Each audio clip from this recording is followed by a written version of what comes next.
Sometimes things go bad with our interaction with law enforcement. Let me just share with you my experience and my sentiments as I process on. When will it stop? The senseless killings that are redefining the United States of America are dividing a nation once thought indivisible with liberty and justice for all. Between the epidemic of mass shootings, domestic terrorism, and the prevalence of white police officers killing unarmed or non-threatening Black men, and the senseless retaliatory shooting of innocent whites, the land of the free seems to be the home of the first coward to pull the trigger. This is maddening. Those watching American news in the last few weeks are experiencing the emotional escalation of fear, grief, sadness, and anger. As a nation, we are on the verge of losing our minds.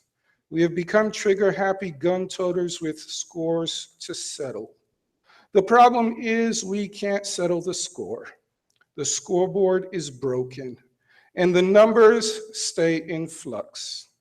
How many white people should be killed to avenge the deaths of innocent Blacks? Should we avenge those deaths only caused by white police, or should we include those like Trayvon Martin, who was senselessly killed and whose murderers were protected by broken laws and useless legal systems? If we do, why not avenge all of the lynching victims over the centuries of this nation's shame? No, the scoreboard is broken and the numbers stay in flux. No amount of slaughter will right the wrongs that have taken place. The rivers of red blood drawn from the souls of innocent minorities in this country will not be dried by the aggression of red blood from whites. The escalation can only drown us all in the lake of rancor, hatred, and destruction. How have we gotten here, and where are we going? The volumes of texts necessary to begin the conversation on this first question likely exceeds the capacity of the Library of Congress. We can approach the discussion from so many angles, not limited to religion, sociology, psychology, law, economics, and anthropology. At the end, however, we're here. Notwithstanding the myriad of opinions more sound and more thoroughly processed than this one, I posit that underlying all of this mayhem is the emotion of fear. People are afraid of strong or large Black men. Whether the cause be found in our nation's history or our nation's psyche, it is a reality that we live with and one that is killing us. White police officers are afraid of Black men, and Black men are afraid of police officers. Few American Black men grow beyond middle age in this country without experiencing white police aggression. Because each case is remote from all the others, there's no rallying cry, no common event, yet the experience is prevalent among this group of people. While I've been spared the anguish of gun wounds, gunshot wounds, or the degradation and pain of the too common police beating, I have been on the receiving end of police aggression and overreach, as well as a recipient of threats. I credit my God for keeping me from being reduced to a statistical figure on the police brutality charts. An ironic yet poignant moment occurred for me around 2003. In those days, I weight trained regularly with a pastor friend. We made acquaintances and small talk with some of the regulars in the gym, including a policeman. One day I was bench pressing 315 pounds for multiple reps. The off-duty policeman congratulated me and proceeded to joke that I'm the kind of guy that he would tase first and then ask questions. We laughed, and I took it for the congratulatory affirmation it was intended to be. But when I watched a policeman tase, then charge, then knock down, and shoot Alton Sterling, I did not laugh, nor did I feel affirmed. In the fear of people who are not like us, that has us overreacting and destroying people's lives, fear kills. Fear killed Trayvon Martin, Michael Brown, Eric Gardner, Alton Sterling, Philando Castile, and numerous unnamed others. Couple that fear with the despair of anger, and we must add the 4 deaths caused by former LAPD officer Christopher Dorner, who could no longer tolerate the injustices he witnessed by fellow officers. The 5 dead innocent Dallas police officers, and Jennifer Rooney, who was shot in Bristol, Tennessee after the Dallas shooting by another angered person who we saw this week. Allow me to pose one more inquiry for the sake of irritation. What keeps us here? We've been in this state too long. Our pendular ride from violence to silence and back is dizzying us into circular missteps and non-advancement, or otherwise lulling us to sleep amidst the white noise of gunshots and urban combat. We are here because we only care when the violence touches us. When the media brings it into our lives, we feel it. But when the attention deficit natured media moves on to the next big thing, we return to our entertainment and our happy feelings, and then it happens all over again. Lastly, where are we going? That's an answer we all contribute to. Each one of us makes a statement in that conversation. Whether we choose to be silent or resort to violence, we make a statement. Like a drop of rain in the ocean, our statement is a contribution to the totality of what will be. If this madness is going to cease, it will have to be done by activists engaging the change process of government and community policing when it's not a frontline issue. Change will happen when level-headed citizens with a semblance of Christian value address the tough questions where they live. When people of character get involved in local government, there exists greater possibility for improvement than when we hear the noise of protests and demonstration. If nothing else, we can make a change in our workplace, in our schools, in our churches, when we reach beyond our comfort zone and make friends of strangers who do not look like we do. People are less likely to shoot familiar faces than they are to kill strangers called them. Yes, we can make a real difference, but we have to be willing to act when the cameras are off and the media is asleep. The difference we will make with no fanfare, no press, no recognition. Each day we have an opportunity. Each day we have choices. When we stay in our monolithic social cloisters, we contribute to the ignorance that engenders fear of others.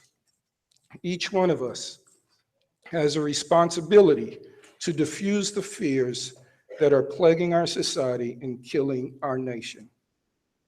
What are we going to do? Where are we going?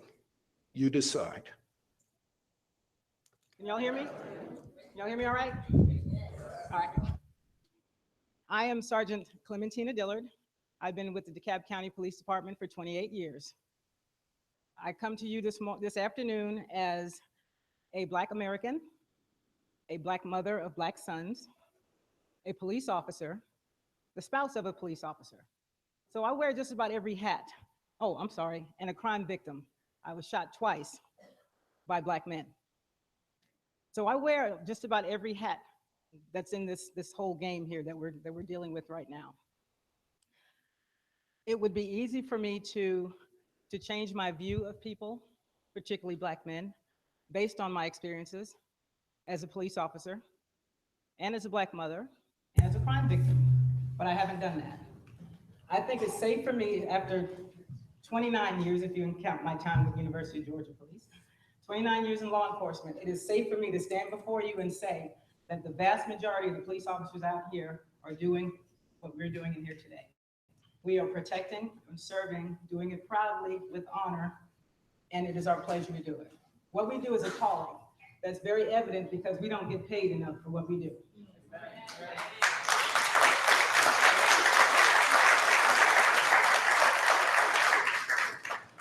I was almost taken from this earth on 2 different occasions. The first one was on September 26th of 1990, when I was the victim of a mistaken identity, and I was shot by some guys who were looking for a gambler who was known to carry large sums of money. It happened at what was called the Thicket Apartments then, now it's called Covington Glen, over on Covington Highway. And I was coming home from working a part-time job, and I saw this car with these guys in it that was, looking kind of suspicious. As it turned out, they were there looking for somebody who had a car that was similar to my personal vehicle. And if it weren't for the fact that I was coming home from that part-time job wearing this stuff, I wouldn't be here today. I was ambushed.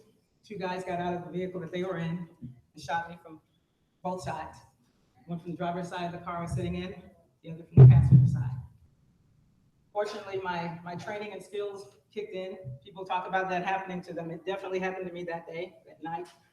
And I got between my 2 cars and I was shooting back. And that's probably what saved my life, because I don't think they were expected to be fired upon. Sorry. So I survived that one. And then exactly 23 years ago today, I experienced the second incident. I was working the morning watch at the East Precinct in Lithonia, and I was on I-20, or westbound, just east of Wesley Chapel. An armed robbery in progress call came out of what was then the Burger King. I think it's a Popeyes now, right there near I-20. And I was close to it. So Johnny on the spot, I'm going. The radio operator had the complainant on the phone, and she said that the guy had just run out the back of the Burger King. And as I was pulling up, I saw him run to the back of the Burger King. At that point, I said, well, he's got to know I'm here, because I was in that was 1990. I was probably in an 87 Crown Vic. It was old. It was loud. He had to know I was there. Another officer said they were on the way. So I said, well, should I stay here and see if this guy comes out? Because there was a dumpster that he possibly went behind, but I wasn't sure. Either he went behind this dumpster or he went through an exit into the apartment complex, which I can't think of the name of the complex now. But anyway, it's right there behind the Burger King and stuff. So I said, you know what? He's not coming out now. He's got to know I'm here. So I went to the apartment complex. I'm thinking, okay, this officer said, we're on the way, so they're probably just about here now. As I pull into the complex, it was about 6 o'clock in the morning, and people were starting to move around, getting ready for work, school, that sort of thing. There were 2 guys who fit the description that was given that were walking toward me. And I said, one of these guys is probably the perp. They obviously were not together. They just happened to walk in the same direction. One of them got close to my car. He said, don't make me shoot you, miss. I don't want to have to shoot you. I don't know what I did. Did I blink? Did I breathe? I did something, because clearly he felt the need to shoot me. And he shot me. Now, at the time, I was having issues with the car, too, when I first noticed these 2 guys. First thing I tried to do was put some distance between myself and the guys who were walking toward me. So I tried to get the car in reverse. It wouldn't go. Moment number 1. Secondly, I said, okay, I don't want to be a sitting duck inside this car. So I tried to get out of my seatbelt so I could at least get out of the car. Seatbelt got caught on my gun, and it disengaged my extra magazine. So I only had 1 bullet to work with and didn't know it at the time until it was over. So I got no car working with me.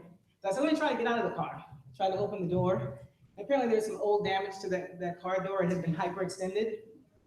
So I couldn't get out of the car door either. So I can't get the car in reverse. I can't get out of the seatbelt, and I can't get the door open. I was like, I probably shouldn't have come to work tonight. As it turned out, like I said, he said those words, and this part is still cloudy to me to this day. Somehow he got a hold of me. I always kept my windows open so I could hear what was going on around me. And he got a hold of me, and then he shot me. I got hit, well, the first shooting, I got hit here in the face, and here, just under my left armpit.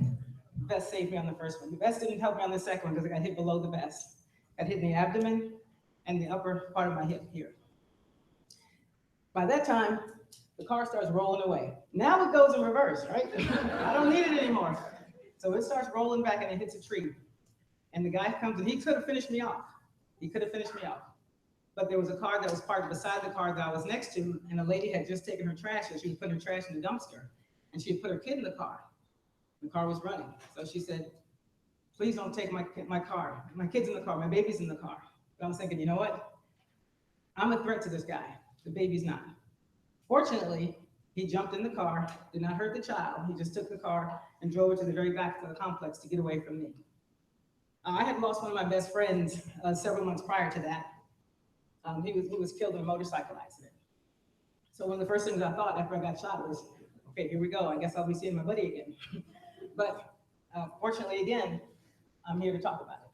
You know, I've had other friends who got killed doing this work. And again, we all do it for the same reason.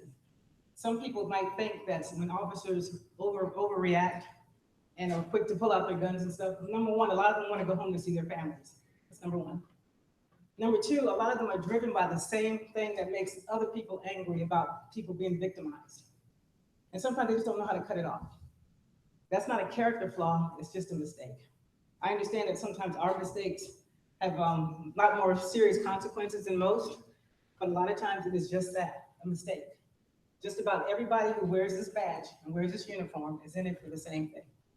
We want to help our communities. We want to make things better. We want to help people. That's what we do. I also had a situation where I was pulled over and I thought I was going to get killed in front of my kid. I was on my way home with my child. He's almost 20 now, but he was about 4 at the time in the backseat of the car. I was being followed by an unmarked Snellville police car. I could tell it was an unmarked car. He'd been following me for a while. I live out in Loganville. And if anybody's familiar with that area there, it was crossing Rosebud. That's how far he followed me from Snellville to Rosebud. So I pulled into the Kroger parking lot because I was getting ready to go shopping there with my kid. And the car that was behind me, followed by a bunch of other police cars with lights on and everything, surrounded the car. I'm like, okay, what's going on here? I thought it should have been obvious, you know, if it was somebody following me, because I'm a police officer too, so I know how we think. It was obvious that I was probably a mother with a kid in the back because I was doing little sing-song stuff. You moms know what I'm talking about. You're singing with your kid and you're doing this kind of stuff, you know.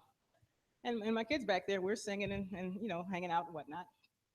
So all these cars come around, and this one guy comes up, one officer, and he's got his gun drawn, and he's telling me to, you know, put your hands where you can see him, blah, blah, blah. And I already knew that, so I already put my hands on the steering wheel. I don't know what's going on, but I complied with what he said. Now, the thing that made me a little scared is the fact that he seemed like he was more scared than I was, and he probably was. So I just did what he said, and then I raised my arm like this, and he saw the patch on my shoulder. And then he said, oh my gosh. Well, he used another expletive, but I'm not going to say that here. He holstered his weapon, and then, you know, he apologized and everything. I said, that's cool. Just, you know, if you're done with me, let me go on my way.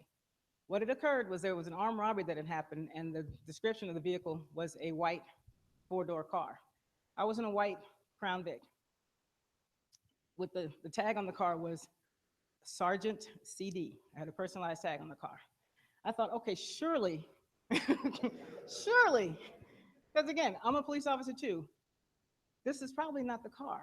But again, you know, and then the thing that really burned me up about that situation was that the officer who was driving, the one who was, you know, pointing the gun at me, I used to work for him.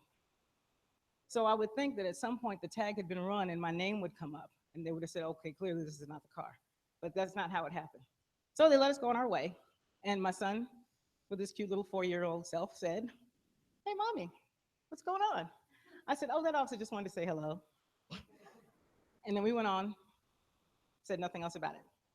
He's a worrier, so I didn't want to even get him involved. My husband, on the other hand, when he found out, he was ready to kill people. I said, just let it go. Let it go. It's just one of those things. Fortunately, there was not a bad outcome there. But again, like I said, I wear every one of the hats involved in this. And it doesn't change my compassion and passion to serve that I've had all these years. This was just a job I was going to do for a couple of years while I went to get my master's degree. That's all it was supposed to be back in 1988. I'm still here. So that, by the grace of God and just wanting to be here, I'm still here and I'm still going to serve And hopefully I'll be able to retire when it's time. Somebody might be able to talk me into staying longer, I don't know. But I love what I do. And again, I think it's safe to say that just about everybody else who does it, they love what they do. We just love what we do. And if things keep going like they're going, it's going to be hard to find people who are willing to do this job. That's something that people have to take into consideration.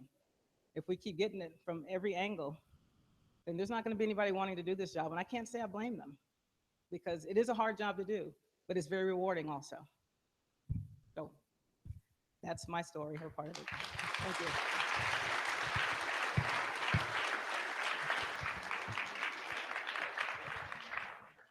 All right, see if I can get through this without swallowing hard. And if I do, I apologize. I got compassion for what I do.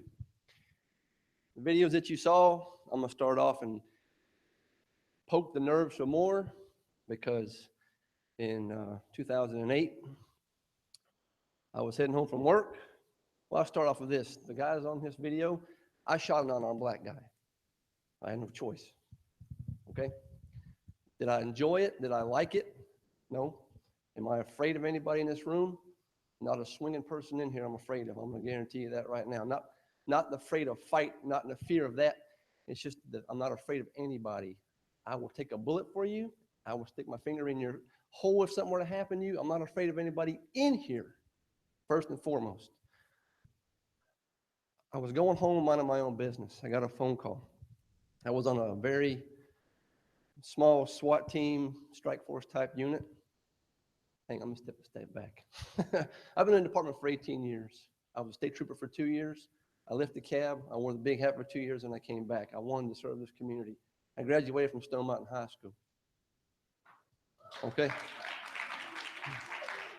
He's right. If that video didn't get your heart beating, I'm sorry. I'm a mix between Porky Pig and a car auction when I get going. So you're going to have to bear with me. I get rolling pretty good.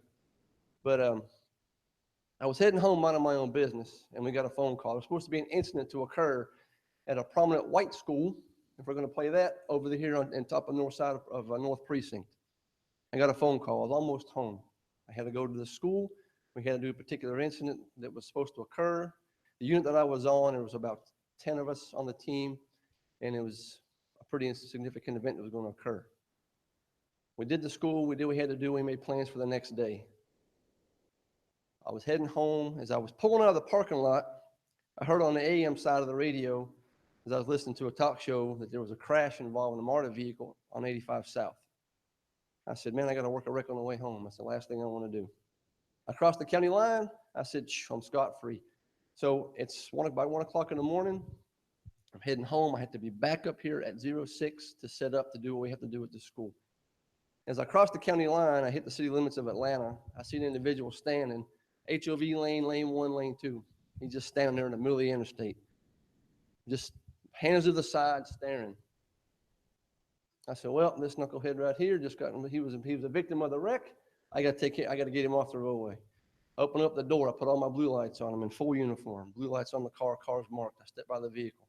The second I put my car in the vehicle, he comes running across toward me and my unit. I see him coming. I yell, sir. He sees he's still running. He had a hoodie on and his hands were out like Superman. The second, sir, he kept trucking. The third, sir, I drew my service weapon because he ain't stopping. He ain't listening. He ain't doing anything. He comes across the front of my car. All I can hear him say is, give me your keys, give me your keys, give me your keys, give me your keys. I got one leg in, one leg out. I said, as he crosses the front of my car, I hear him saying this, and I say it just like I'm telling y'all. You can't rob me, I'm the police. He's wanting to take my police car.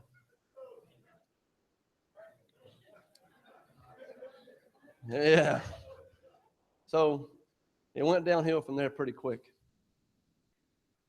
I had my service weapon in my hand. The individual came around my car, and somehow it's a blur. I can understand what she's saying. It becomes a blur because when you get the stress level, it goes from 0 to 1,000,000. Things just vanish. You don't understand how things happen when you're in a fight for your life. Because when he came up and started swinging, that's all I remember. He just started swinging on me, swinging on me, swinging on me. And I was in shock. It took me a second to realize what was going on. But then again, we're standing in the middle of 85 South, just north of Atlanta, in the middle of a 5-lane interstate with cars going by, just zipping by. I get on the radio, I get my traffic. The first traffic that came back says, "You're on the wrong channel." I said, "Well, no, I'm not on the wrong channel because I am a strike force unit and you're supposed to come help me." I'm standing in the middle of the interstate fighting this guy. I get my radio traffic. All the cars that were going by me, I always tell this, every car that went by me was white. Every car that went by me was white. So all I could see was white cars. I couldn't see anything else. We fought up the interstate. I guess about 100 and something feet we fought. All I kept thinking, I didn't think about my wife. I didn't think about my kids. But I do now. But anyway, all I kept thinking was, Eddie, keep them off of you, stay on your feet. Keep them off of you, stay on your feet. I too, sir, bench 315 pounds. I'm all about it. This guy was $160. This guy was $160 and was on me like white on rice. Couldn't do nothing with him. I punched him with my gun. I sprayed him with OC spray. And he was blowing the OC spray. I remember when I pistol punched him just trying to keep him off of me, but he kept coming. I pistol punched him and I heard my gun clack. So I automatically chambered around and decocked my gun. It was just instantaneous. And like training kicks in, you just go. I never use foul language on the radio. I use codes. I use signals. The whole 9 yards. It's just amazing how your brain just kicks in. But I hit him again with my gun and clacked, and he stopped and looked at me. I said, "Quit fighting me. I'm the police. Stop fighting me." I pulled out my OC spray and the whole can. Every bit I could, I sprayed him. Well, he was blowing bubbles out of his nose with the OC spray. He was just sucking it in, sucking it out, sucking like it was nothing. I remember saying, I said, "This is going to hurt me." He grabbed my harness, spun me around, and next thing I know, he was standing up against the median wall on 85. Cars still going by. And I'm thinking, what in the world? And he takes off 100 feet back toward my police car.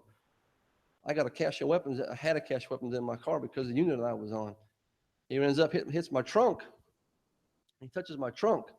And then he comes around to the driver's side. And I'm standing there, and all of a sudden, a door opens up. He goes diving in. I said, "Slam dunk. It's over." Well, he jumped in my driver's seat instead. And it kept on spiraling. So he jumps in my driver's side of my car. The car comes open. And I reach in, and I grab the gear shifter because he floored it. He was trying to put it in gear, but he didn't put the foot on the brake. So the RPMs are screaming, just whining, popping, just whining. I'm holding the gear shifter, and I'm hitting him with everything I had to get him from driving off my patrol car. I never forget the look on his face. His mouth was never open. He was breathing through his nose. He stopped and looked at me like I was a fly on his shoulder. Looked over, reached out, grabbed my Beretta, pulled it out of his hands, and I fired twice. I was done. It was over 2.5 to 3 minutes I fought this guy. I was running out of gas, and there's no doubt in my mind that if my gun would have been taken away, I'd have been taken away. There's no doubt in my mind. In this environment today, if it were to happen tomorrow, I'm going to be on the news. I'm going to be telling the same story. I came out of the car and I cursed it. I use foul language. It's not my job to curse. I used foul language, and I called him stupid, and I called him, why? You're stupid. Daggone it, I had no choice. When you're at that limit, I was at that limit. I was out of options. I was mad at him for making me do what I had to do. I was frustrated. I felt bad. That's somebody's child. So am I. I have compassion for this job. I've been doing it for 18 years. And I serve as a white officer in the majority of a black community. And if I was truly with that depicted, I wouldn't be here. I'm a little angry about it. I bet you did hit a nerve. I'm a father, and she's a mother. I'm a husband of 24 years to the same woman. I love my family, but I come up here 40 hours a week to serve the community. I spend more time up here than I do at home. Why? I'm not. You know, don't paint that brush. Don't put me on that, because I'm not. A lot of people out in the community that know me. Okay, they say, hey, Officer Bates, how's it going? I got a good rapport with where I used to work, but I got the whole community now. Okay? Well, I can just keep on keeping on, but I'm not. I survived that day because of my training, and I survived that day because I wanted to go home. I didn't come to work that day to shoot an unarmed black person. I promise you I didn't. I was heading home thinking about how much oatmeal I'm going to eat from the breakfast tomorrow morning and what I'm going to have for lunch if this goes down tomorrow afternoon. I didn't get home that next day till 2 o'clock in the afternoon. They kept me here all day. Okay?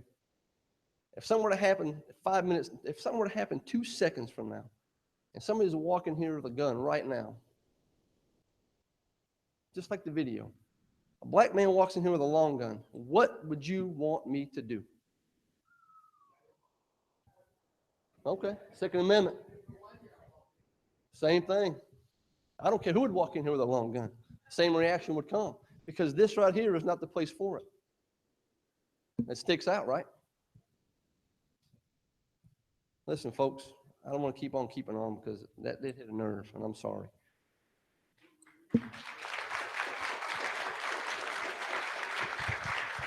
Thank you.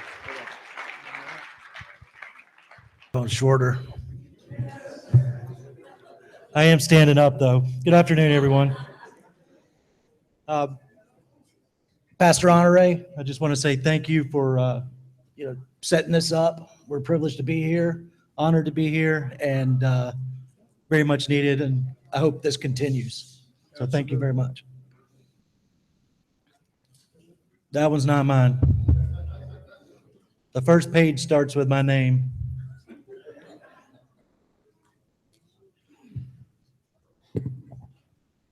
Oh, there it is. As Pastor said, and I've mentioned, my name is Major Greg Padrick. I'm the precinct commander for the Tucker Precinct. The Tucker Precinct covers this entire area. It's a fairly large precinct. We've got a little over 100 officers assigned to the Tucker Precinct. And it is the best precinct in the DeKalb County Police Department. And I don't say that. It has nothing to do with me. It was the best precinct when I got there. It has to do with the men and women that are out here serving the community every day. They always make us look good. I sit at a desk. I don't get out enough. And but these guys are out here on the streets all day, every day. And it's very much appreciated. And they're the reason that Tucker Precinct is the community that it is. So, a little bit about me. I've got 19 years of service with the police department. I've served every rank in the uniform division, starting from a rookie patrol officer all the way up to now the rank of major. I've been in the criminal investigation division, and in the criminal investigation division, I've been a detective and a supervisor in either the homicide unit, the narcotics unit, auto theft, robbery. I've got a lot of experience through the investigative process. I was also a detective and a supervisor in the internal affairs unit. And if you don't know what internal affairs is, we have an internal affairs detective here today that's going to give you a presentation. They're the ones that investigate the cops. So I've got experience investigating our own, and I'm sure he'll tell you nobody wants a bad cop on our force, and that goes all the way around. And I'm not going to jail for nobody. You know, I ain't covering up. I'm too little. So anyway, I digress. But as the PowerPoint says, I'm a graduate of the FBI National Academy. I went to the FBI National Academy in 2011. I was the a member of the graduating class of the 247th session of the FBI National Academy. I'm also a Marine Corps veteran. Prior to my law enforcement career, I was in the Marine Corps. I went through Parris Island, and I was a machine gunner stationed at Camp Lejeune, North Carolina. Great experience, loved it. Did a couple different Marine Expeditionary Unit services.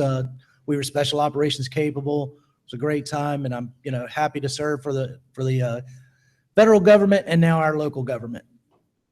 But saying all that, the most important thing is the last thing on my list. I am to a husband and a father. I think that's the most important thing to me, and a lot of people see this uniform, and my kids included see this uniform, and it's our it's our night suit, so we get looked at differently from time to time, but we are people too. We make mistakes, but we have family. We are the community just like you are. We live all together. And I think even my children lose sight. My son, let me flip that. There's my family, my wife. I've got a 15-year-old son, a 14-year-old son, and a 3-year-old daughter. She turned 3 yesterday. Thank you. And she's the smallest one in the family. I'm the second smallest. But she's in charge. However, my son with the longer hair, Riley, he said to me about a couple weeks ago, I came downstairs ready for work, ready to go out, and he just kind of looked at me and he shook his head. And I said, "What, Riley?" And he's like, "Nothing." I'm like, "Well, what?"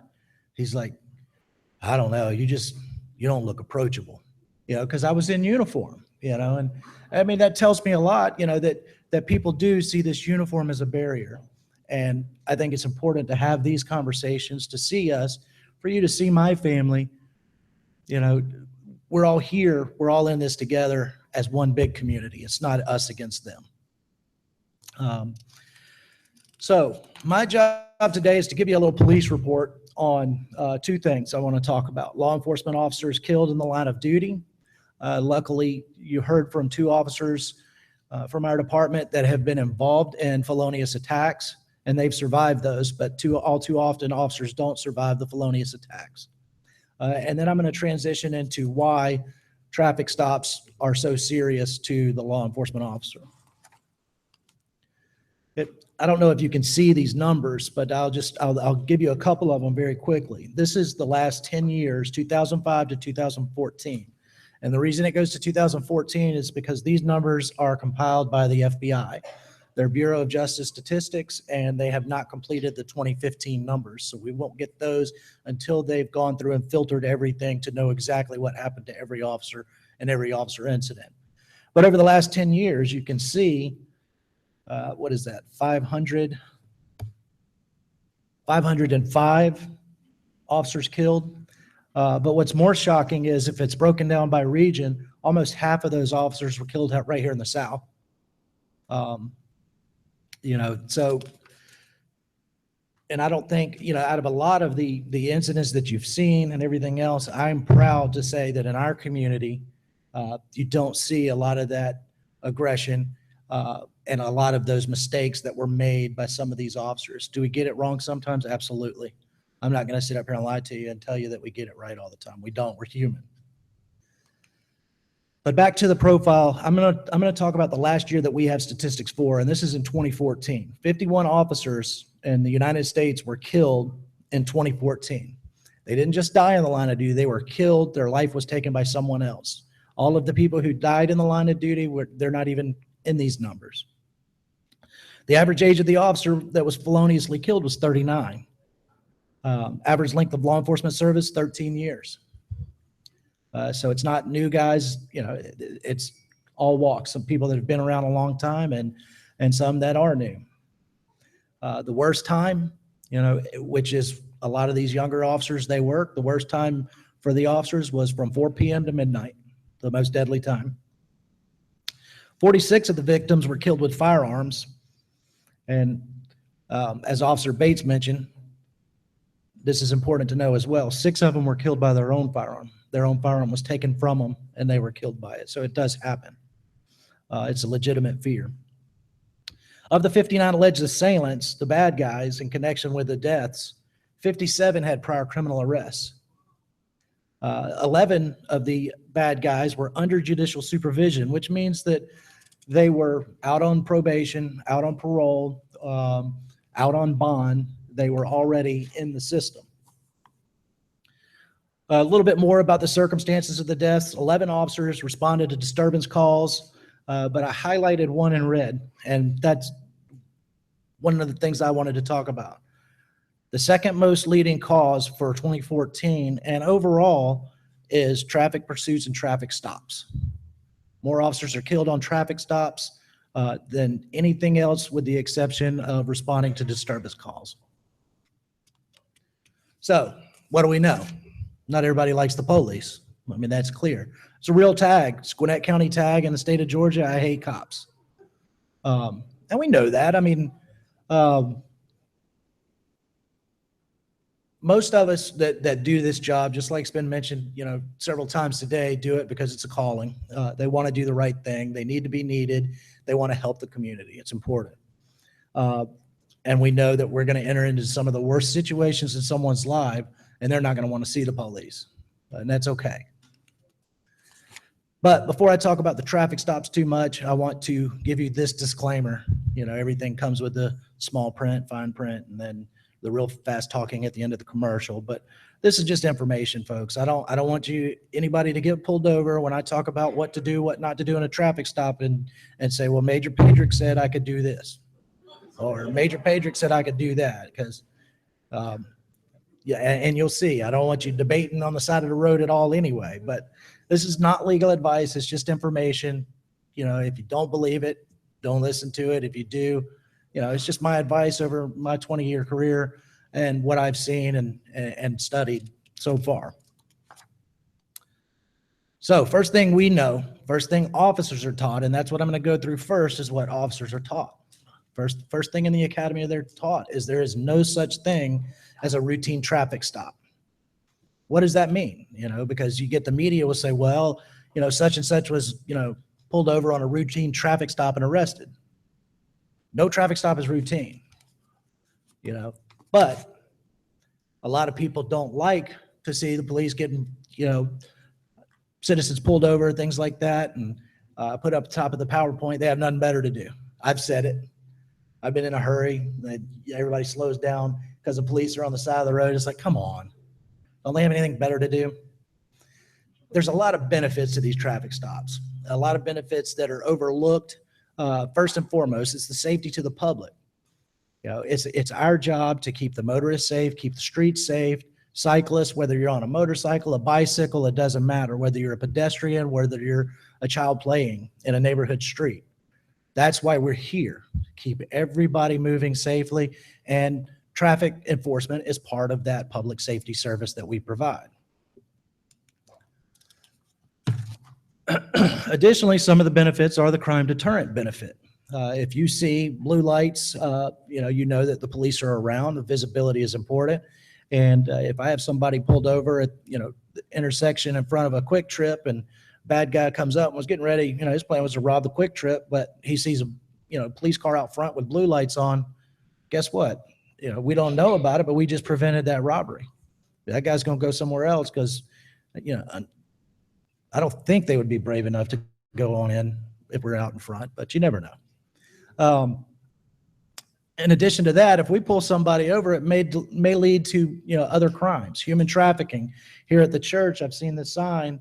That's one of the things that the church is passionate about, is human trafficking. We may make a minor traffic stop for a traffic violation and find out that there's a juvenile in there that is a victim of human trafficking. You never know. We may make a traffic stop. Ted Bundy, way back in the day, serial killer, he was caught on a traffic stop.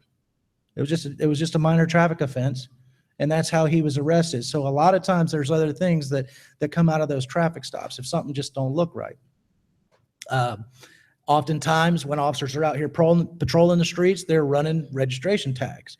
They're running tags, and there's a good likelihood that of all the tags that they run all day long, there may be something that pops up where there's a warrant for that registered owner's arrest. Now, does that necessarily mean that the registered owner is in that vehicle? No, but we're still going to stop that vehicle and find out.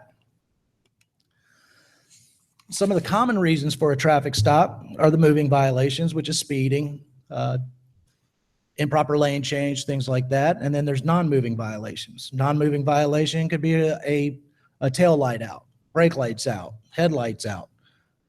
Those are most common. Then there can be the type of traffic stop that is for a criminal investigation. And what I mean by that is, Officer Estes or Anchadia may be responding to a burglary in progress. Radio says that, there's a yellow pickup truck with 2 occupants seen leaving the scene. And Officer Estes sees the vehicle as he's approaching that burglary location, and he sees a yellow pickup truck with 2 occupants. Now, that individual did not commit any type of traffic offense, any other violations, but he has the right to stop that vehicle to investigate further. If it's not them, then they go on their way. If it is them, then they're going to investigate further. But so those are some of the cases where a traffic stop may occur based on lookouts and things of that nature. One of the things we also do, we'll do traffic stops for a courtesy. If you left your trunk open, you may get pulled over and say, hey, your trunk's open. You left your purse on the top of the car. You're pulling a trailer, but some of the stuff is loose. So there's other reasons for traffic stops. And then, like I said before, it could be based on registration and there's a warrant.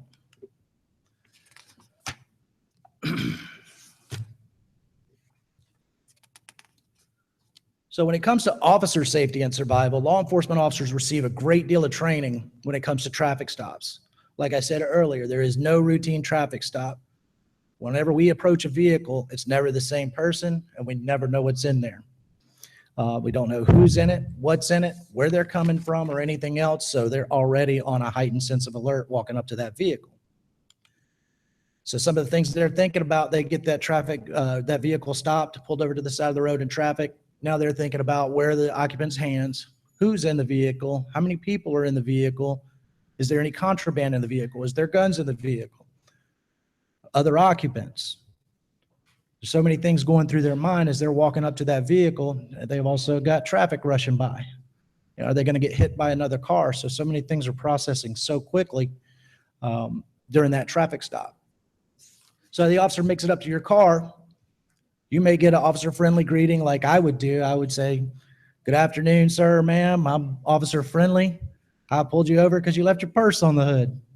But you may get an officer that says, I need your license and insurance, proof of registration, please.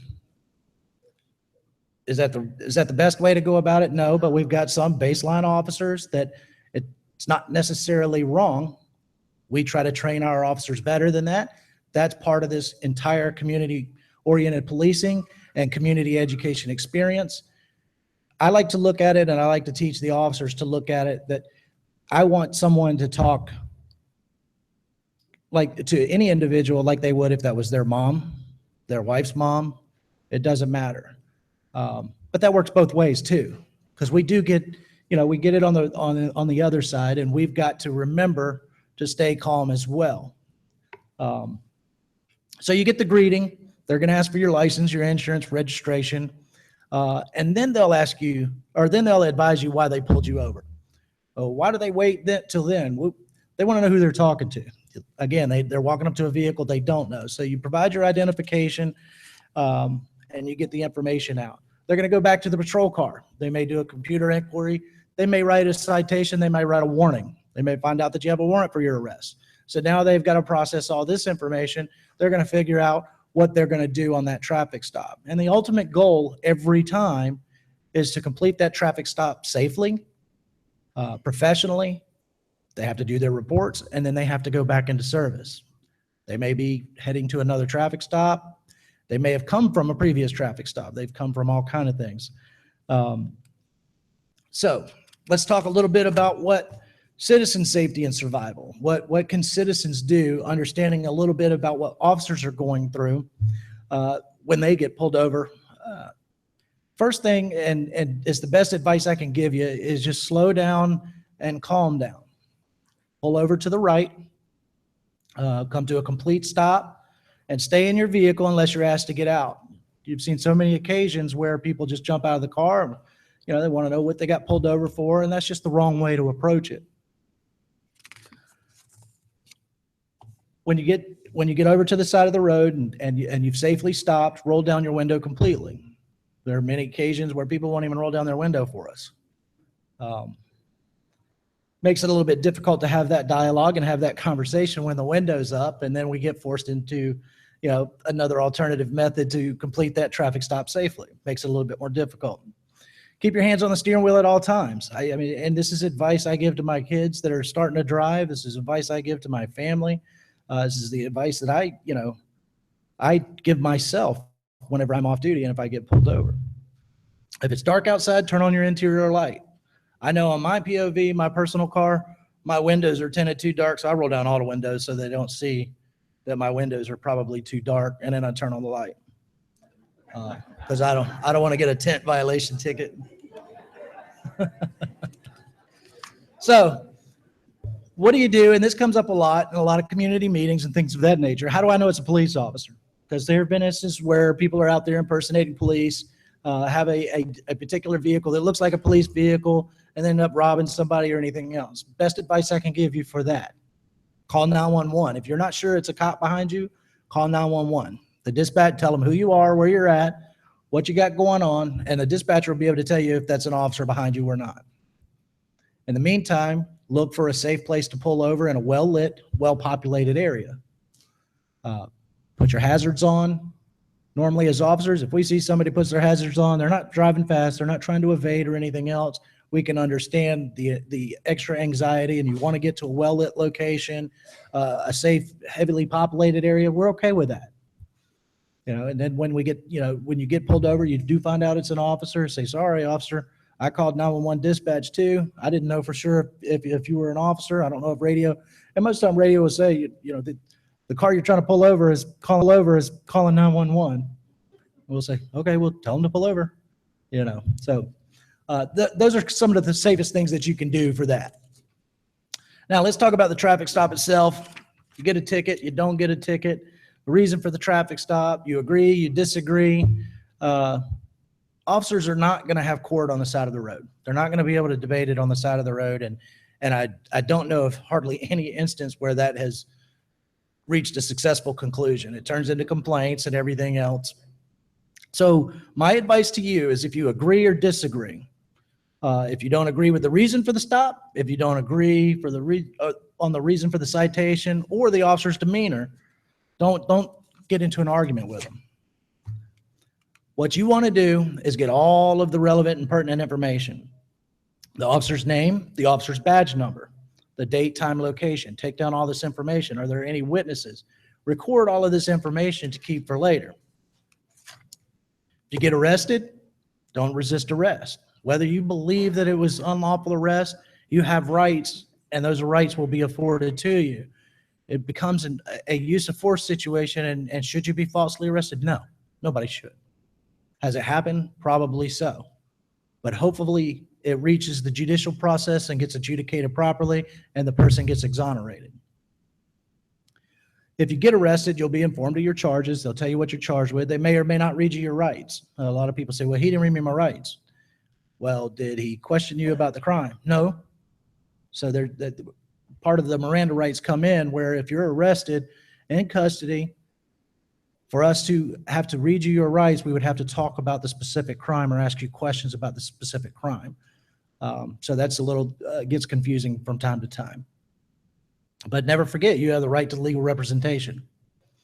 And they can't take that away from you. If you feel like you've been unjustly accused, unjustly prosecuted, unjustly cited, treated wrong, there are options out there. There is places that you can go to get that corrected.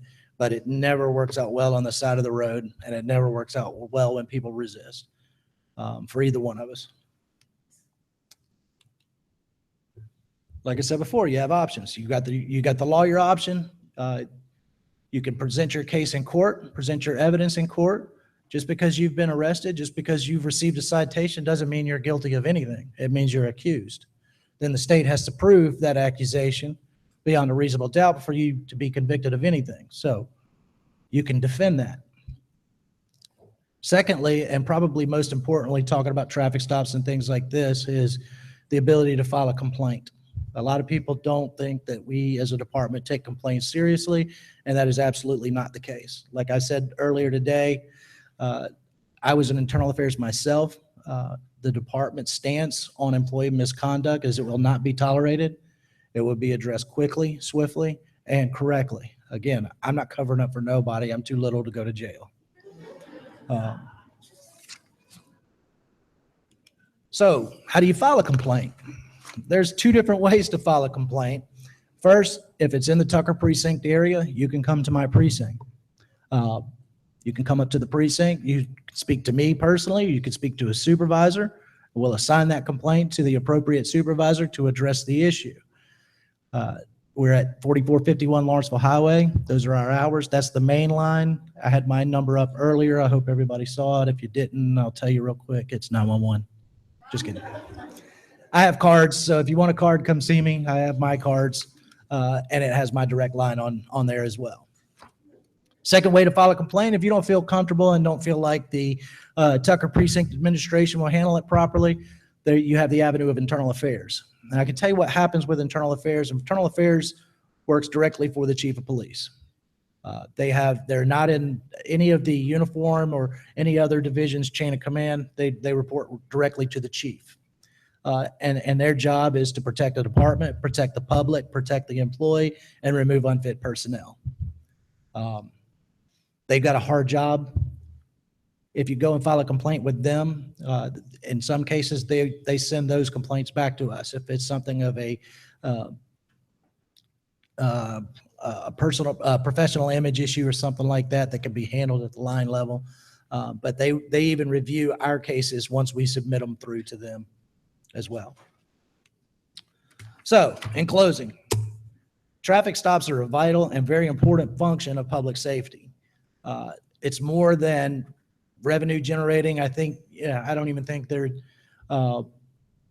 get much revenue off the tickets anymore anyway, but it's never been about revenue generating. It's about public safety. It's about the motoring public. It's about making sure everybody gets home alive, getting the drunk drivers off the street, finding the bad guys. But it is a very important public safety function that needs to be done safely, which thousands of traffic stops across the United States are performed daily.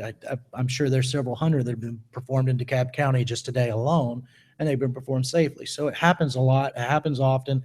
The good ones don't make the news. Only the bad ones do. But traffic stops are still the second leading cause of officer deaths in the line of duty.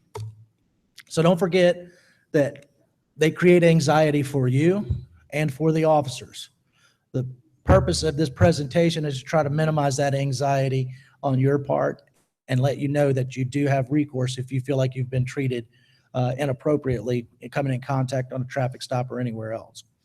But at the end of the day, we all want to go home. We want you to go home safely. We want to go home safely. And I finished my PowerPoint with, we do accept citizen commendations too, so you don't always have to call to complain. You can call and say we did something good too. So, thank you. We're live everywhere. All right, let me start on my right, and I will be coming to the clergy in a second. I think MPO Bates has already expressed a certain frustration at some of what we have shown today. How do you, as officers, as law enforcement personnel, how do you react? How do you feel when you see some of the things that we have watched today, some of these videos? What does that do for you? Anyone grab a mic and feel free to share. Okay. Well, the videos that They'll turn you on if you keep talking. You have a green light? Well, the videos that I've seen, I'm on both sides, that hurts my heart, to see an officer get hurt and a civilian get hurt. But at the end of the day, like Officer Bates stated, it's hard for us to do those things, but we do have to make it home at the end of the day as well. And we have a job to do, and we have to do it well. So. Okay. Myself personally, saw a video from Charleston, South Carolina. I'm from Charleston. Very familiar with the area. Probably grew up 15 minutes away from the area where the incident occurred. It was tough watching that, tough seeing that.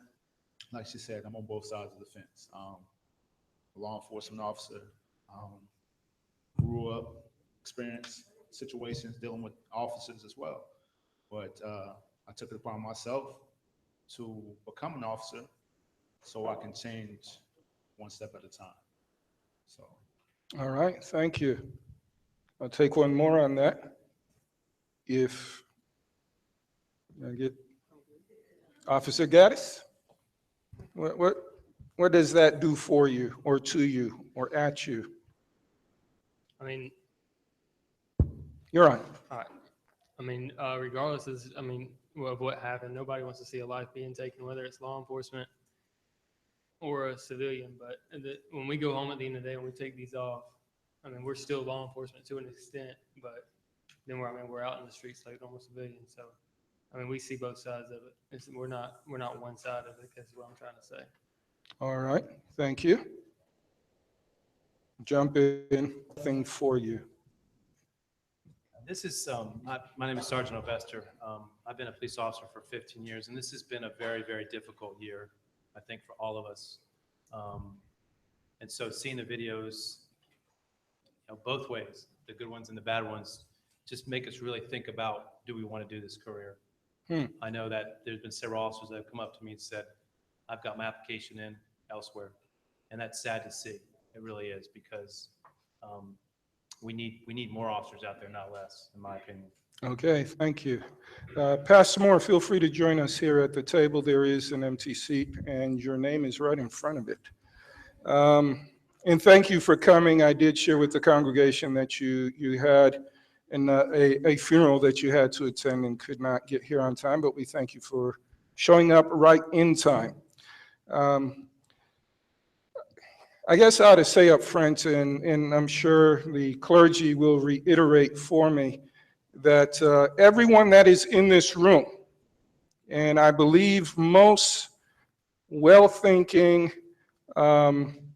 citizens, see the necessity for law enforcement and don't see us against them until there's a traffic stop, of course. But we don't live in an us against them world. We're here because, in a sense, we are interdependent on each other. Let me ask the clergy. Thank you all for being here. Pastor Henderson from Stone Mountain Seventh-day Adventist Church, Pastor Brooks from All Nations Seventh-day Adventist Church, Pastor Moore from First Baptist Church of Clarkston, and Pastor Tatro from, is it Memorial Drive Presbyterian Church? All right, thank you for being with us. You pastor congregations, you pastor large numbers of people. What is some of the concerns that have surfaced, especially in the last set of months, as we have seen atrocities and we have seen troublesome videos? What is surfacing in your context? Take about 3 seconds, think about it, and snatch a mic. I'm Soprano 1. That's what the mic says. I'm pastor at Memorial Drive Presbyterian Church, and I think that all of us in this community realize that there's a lot of challenges we face, and that it's a complex web of relationships and resources.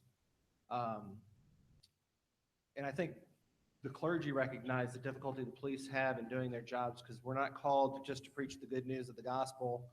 We're called to be social workers and clinicians and help people get housing and all these other situations. And when it gets to a point where we can't handle it, we have to call the police to deal with mental illness, to deal with people who are having some struggles. So for our community, it's the recognition that it's a very, very complex problem that we face, and that the violence comes out of the complexities of this problem. So for my part, I'm just here to be a part of the conversation and to listen as much as to tell. Okay, thank you. Yes, Pastor Moore. With our situation is I guess it's sort of different because of the makeup of the community. And so what we are constantly trying to do is to promote interaction between the congregation, community, and public safety. And so you have coffee with cops and things of that nature, whereas to let individuals know that our officers are not to be feared, but to be worked with. So this past summer, for a little bit over 2 months, We did late night basketball. Matter of fact, I see a few of the officers here who came by to interact with the young men who we had. And so we were averaging about 35 to 45 young African-American men and others in the community. And so they had hands-on with our officers. And by having hands-on with our officers, no longer did they have that perception of that fear, which we see in social media, but they know that, okay, these guys are real, they're touchable. And so by that, having that dialogue, it made a difference. That's what we're doing. That's what we're trying to tell them. And also we have officers in our congregation, they come to church with their uniform on, so they're able to go up and touch them also. Okay, thank you. Well, for me, we have officers as well in our congregation. I've pastored where we've had several officers at some of the other churches. Watching those videos brings out a great deal of emotion. Watching it at home, you cringe. Yet at the same time, you want a level head to prevail. Level head or level-headed thinking in the congregation. So when the cry comes out, which is justifiable in many regards, Black Lives Matter, it is true. At the same time, the lives of officers matter.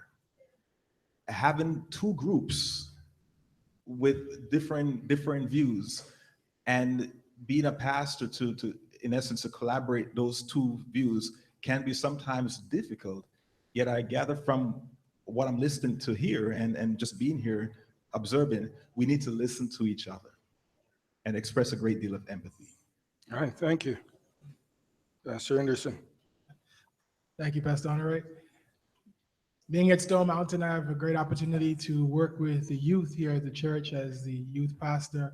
And I reflect on just after the situation with Philando Castile coming in to meet with them and to share with them and, you know, the burden on my heart as we communed that day. And one thing that came out of that whole experience was that there is a very real fear from the youth, from even persons in my generation, my age group, of interactions between Black men and women with the police. And while we recognize that it is not all who are bad, we recognize that when they make mistakes, it costs. When they make mistakes, it costs. We're looking to them to be professionals. We respect them. We rely on them. We look to them for help. We see them as our brothers and our sisters and our parents, but also we have a level of professional expectation from them. But the times that we feel like that their accountability, it feels like the accountability is not there. And so because of that, yeah, and I think I talked to you about this, it feels like you have no voice. And, you know, Major Patrick shared about internal affairs, and someone else is going to share about that. But what the feeling is that it's a pot on the stove and it's filled with water, and the heat has been on for a long time, and it's beginning to boil over. And because people feel like they don't have a voice, and because they feel like things go by, and unless we see a videotape to hold people accountable, that sometimes things get away, and there's no way for justice to be served, and so there's no peace inside. And so we're longing for justice and peace. I think it only happens when they run together. All right, thank you.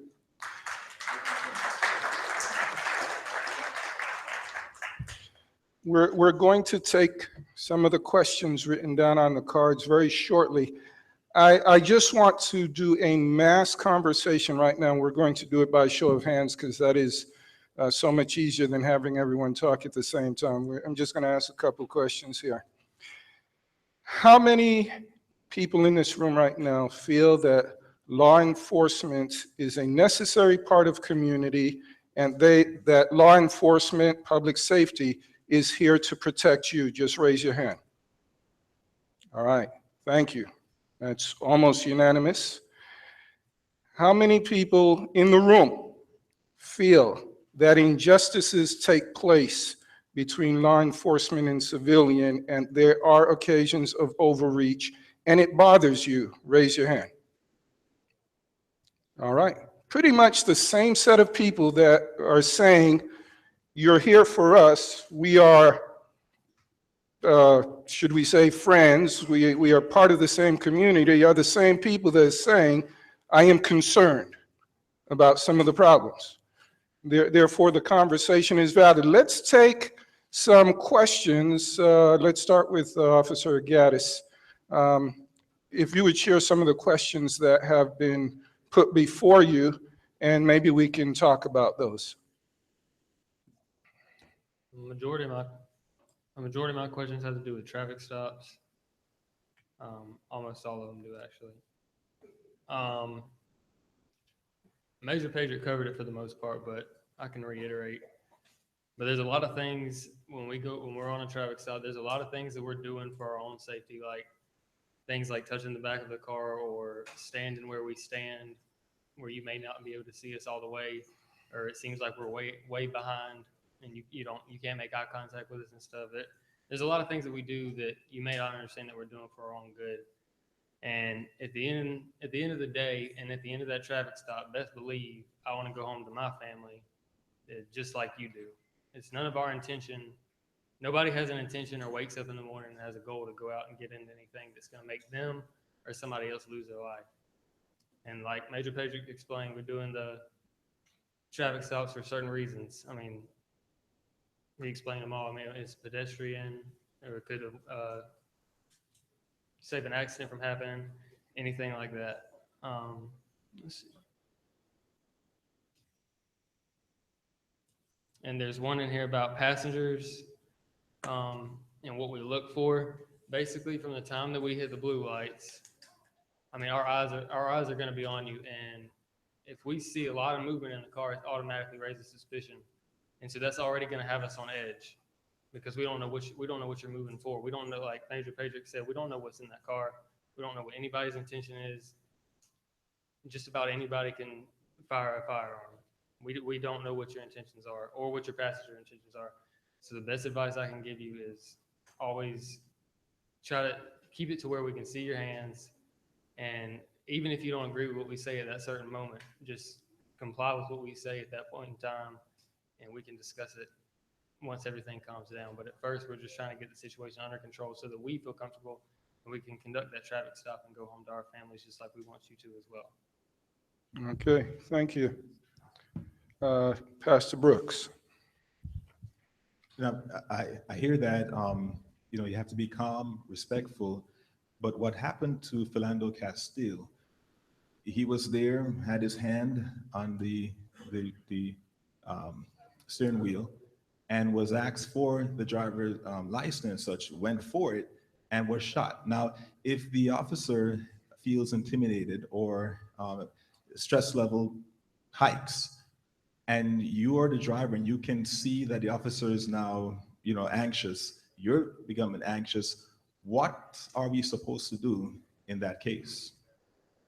Let me see if I can answer that, because I've had a question here which kind of is similar to that from the audience. It says, do I have to step out of the car if asked to by an officer when he's issuing a citation? I oftentimes will ask the driver to step out and walk back towards me to talk. That way there's completely no question about what he's doing. I can see him, he's right in front of me. He can see me, he knows that I'm not a threat. We're face to face. And I can't speak to that particular situation. I didn't see the whole video, but I can tell you that if an officer asks you to step out during a traffic stop, it's probably a good thing. That way you can speak face to face. And oftentimes if there's family in the car, your children in the car, I don't want to involve them. I just want to speak to the driver and get our business done and then move on. So again, I didn't see the video. I can't speak to that. But do you have to step out? It's a good idea. If we ask you to step out and talk with us face to face, there's no misunderstandings. We can see your hands. You can see ours. And so, yes, I think it's a good idea to step out, to answer your question from the audience.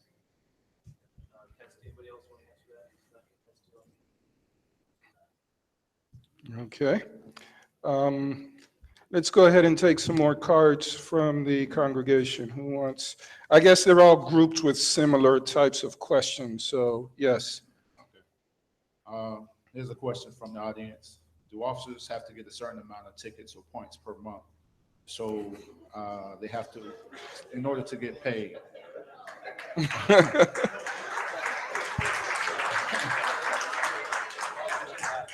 So sometimes we could get that impression. Yeah, I completely understand. The answer to that question is no. There's always been a myth, even when I was young. It's the end of the month, officers got to get their quota up. That's not true. So were you disappointed when you joined the force and discussed? And get questions all the time also. Do you get paid for giving a ticket? No, we do not get paid extra for getting a ticket. And the second part of the question is, does it make officers aggressive or dishonest at times because they have to reach their quota? Because there is no quota, no, we do not get aggressive. I can't speak for every officer, but myself personally, I've been labeled as officer friendly all the time. I speak with everybody with respect. I try to approach every situation regardless of the color. I can care less about color, race, or creed. In that boat, right? It's a funny question to me because I get asked all the time, but the answer is no to that question. Okay. All right, thank you. And this is kind of a question that goes along with that. It says, do you see where the monetary gain in the jail and prison system encourage officers to be more corrupt and getting more people in jail to increase the jail population? So basically, this is a question that's asking about the monetary gain. And in fact, the answer is actually the opposite. It costs more to incarcerate people. It costs more to put them in the system. DeKalb County alone spends quite a bit of money on its jail and judiciary system. So that's actually the opposite. We are not encouraged to arrest people to increase our jail population. It actually costs the county more to have more law enforcement. All right, thank you. So the question, this is a question I think we need to ask. Why aren't there programs in our community, right, to help with unemployment? Because I had two young men walking through my property the other day, and they didn't have jobs. I said, what are you guys doing? They said, we ain't got jobs. I said, well, come to work. I'll find something for you to do. But churches can't do that by themselves. And we're willing to spend a lot of money on law enforcement, and that's necessary. But when are we going to start spending some money on community development, providing job opportunities? Because as an alternative to locking somebody up, right? If it costs $60,000 a year to lock somebody up, doesn't it make more sense to take that $60,000 and put it into a program that could help with jobs? And I think that's where the churches can maybe come together, and that's just my thoughts. I'm pastor. All right. A great idea. And to speak back to the question about privatization of our penal system in my home state, matter of fact, there are a few prisons, because the population has gone down, contractors are actually going after the government to sue them because they was promised a certain number. And also, we know that there's a reflection of our third grade testing to determine how many jails to be built. And so we have put a lot of focus on building jail rather than educating. So the amount of money that we spend on locking up, there's no attempt, and we used to do visitations. There were no attempts on getting individuals ready to go back out into the population. Matter of fact, jail was to punish rather than to turn their lives around. And I think we need to go back to policing in a different way. And I know that's the sheriff department, not the DeKalb County Police Department. I understand that fully. But yet, once we're working together as a community, how do we help for these individuals not to get in this cycle of going back to jail over and over again?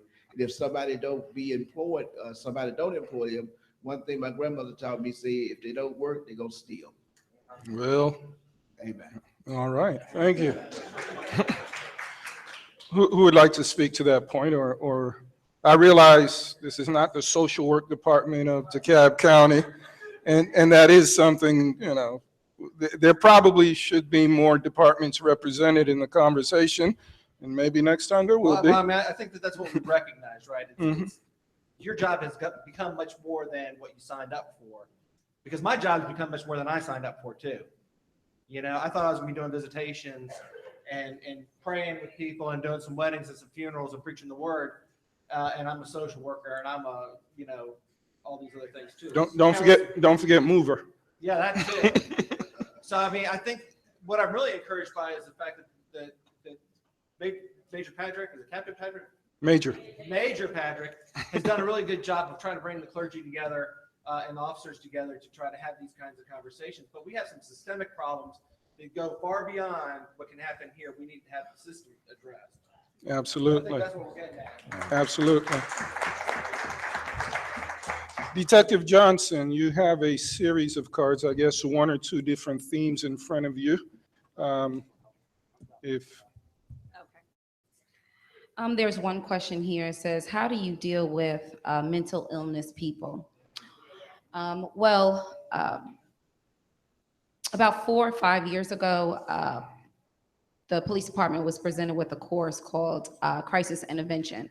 And I actually took that course. When I was on the road, I dealt with a lot of individuals that were aggressive, and I didn't really understand that they had a mental illness.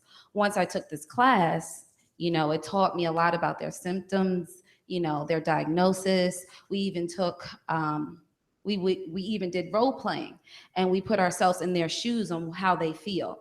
So after taking that course, it definitely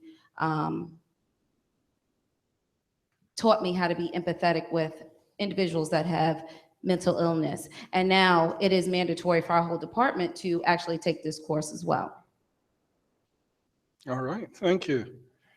And let's see, let's get at least one more card read here. I can read this one. This one is pretty good. Okay. This is from a young lady in the audience, I believe. It says, I was thinking of being a policewoman and I have a concern about taking the risk. I might die, but I want to help people. How do you overcome this fear? It's a really good question. And DeKalb County actually has a lot of brave women on this force that I'm very proud to say. One of which, Sergeant Dillard, I just commend you, and it touched my heart just hearing your stories. I believe that was the first time that I did hear it. It is a risk, as you can see from what Sergeant Dillard stated, or her story that she said. But one thing that I do every morning, and I've been doing this for 8 years, you know, I pray. Going in, while I'm at work, and when I leave. You're strong, and if that's something that you want to do, pray about it, and you can do it. Just know that this is a family. You're not out here alone. You have backup. You have brothers and sisters here on the force that will back you all the way if this is what you want to do. So I say, take the step. Do it. You know, I enjoy helping people. We all do. That's why we're doing it, not for the money, because this is what we love to do. And if that's what you want to do, I encourage you to do that.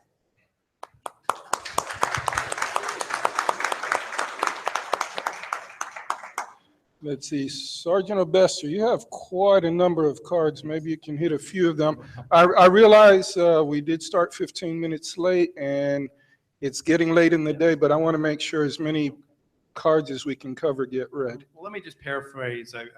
What I've been doing is putting these together in groups, and a good number of y'all were wondering about the training that we receive as police officers, both initially and then ongoing throughout our careers. Real briefly, when we sign up to become police officers, we go to the DeKalb County Police Academy. It's in Lithonia. We're lucky, DeKalb County, to have our own academy. It's off of Bruce Street. So we start there as like any new student would. They shave our heads. We go out there in the middle of the field and we start our physical training, 5 in the morning. We start that, then about 7 o'clock, some of us still have our heads shaved. About 7 o'clock or 7:30, we get dressed and we sit in class for the day. And that lasts for about 6 months. The training encompasses a wide variety of topics. We have several weeks. There's one question here about the law, Georgia law. I know Major Pedrick brought in a copy of our law book. If you could just show it. We need to know a good part of this book. It's about 10 pounds. There are codes that cover traffic offenses. They're called 40 codes, and then there's codes covering the law, which is, they start with the 16. We have to know them. We're tested on them. We're giving tests throughout the 6 months of the academy. If we don't pass the tests, we don't graduate. If we don't pass our physical test, we don't graduate. Two particular parts of the academy that are challenging are shooting tests. We're taught how to fire a weapon. I never did before I became a cop. We're given training in how to shoot, and a good number of people do not pass. In my academy alone, we had 3 people get fired, basically, because they couldn't shoot properly or shoot accurately. And then the next thing that catches a lot of officers, new officers or new recruits, is driving. Believe it or not, driving, you saw the statistics, driving is as dangerous as anything else we do. In fact, the last few officers that were in DeKalb County that we lost were due to accidents. So anyway, in the academy, we're given some driving training. Some of us go down to Macon, or you go down to Forsyth at the Georgia Public Safety Training Center. In any case, if you don't pass the driving test, you get fired. And a good number of my academy mates didn't make it as well. So for example, we could start with a class of 40, and by the end of the 6 months, we could be down to 25 or 20 or less. So it's a grueling training. It's a serious training. We're lucky in DeKalb to have some good training. On the other side, year after year, we're required to take a certain amount of training every year. The state mandates us to take 20 hours a year of training. However, most of us take much more than that. The CIT class, the Crisis Intervention Training class that Detective Robinson talked about, that's a 40-hour class. Again, there are tests in there. If you don't pass, you don't get the credit. So every year we take at least 20. Most of us take more of certified training here in DeKalb, or we can go down to Forsyth or some of the other academies. So we do have a lot of training. I just got done, and I'll end on this, with what I think is some of the best training we've ever had. It's a topic that has been in the news lately. It's called active shooter training.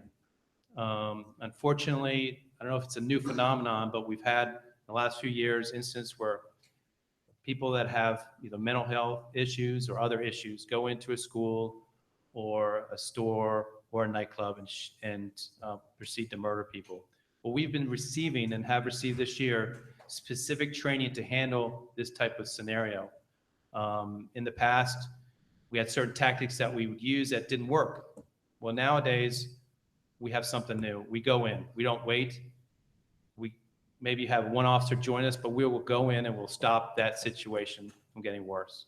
So I just got done with it last week down at Meadowview Elementary. We used an abandoned elementary school where we got to do some actual training with simulated guns, not real guns, simulated guns where it was very, very realistic. So I'm very lucky. I feel lucky to be here in DeKalb because we get some great training.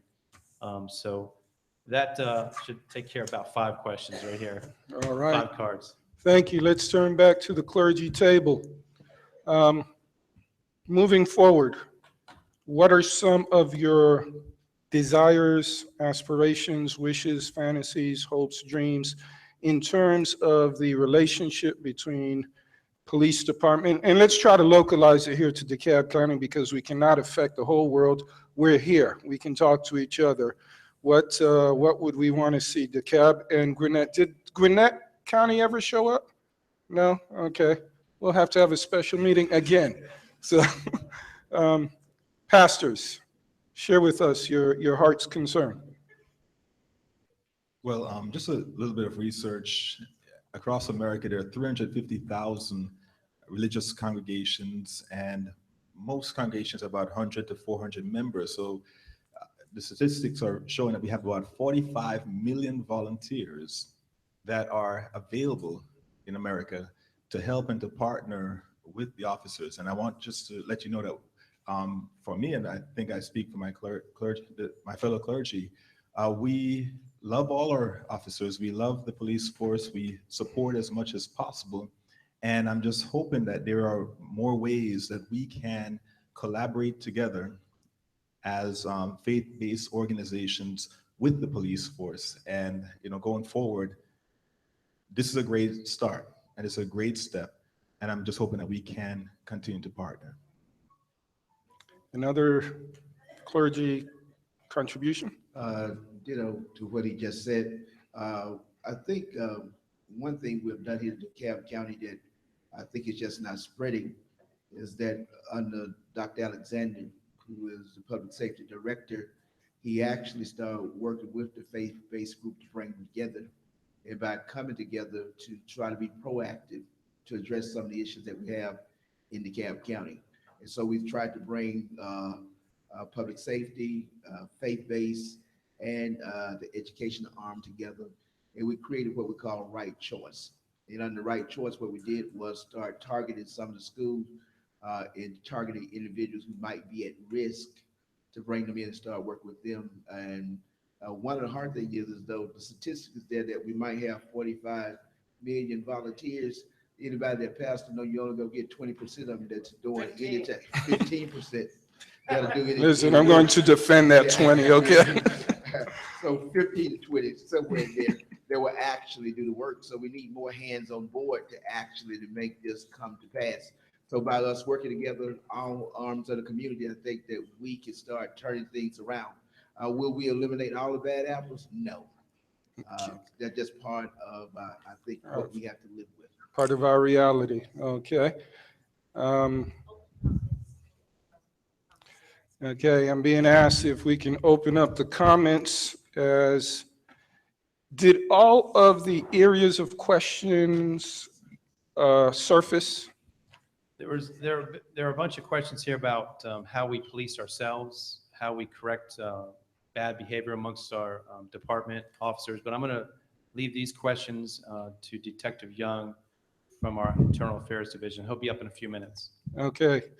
We can probably take 2 to 3 questions from the floor. I'd love to take 100, but if I do, the room will be more empty than it is now. So I'll see what I can do. And hold on, you're muted. If somebody has asked the question that you plan to ask, go ahead and don't repeat it, just pass when it comes to you. Well, my question is kind of two-parted.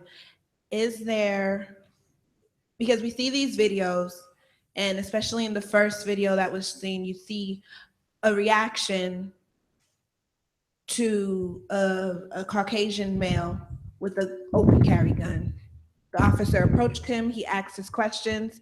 You could tell the officer was perturbed with the man having this weapon because, as he stated, this is not the time and place for you to be walking around with this gun. Yet the African-American male wasn't even approached.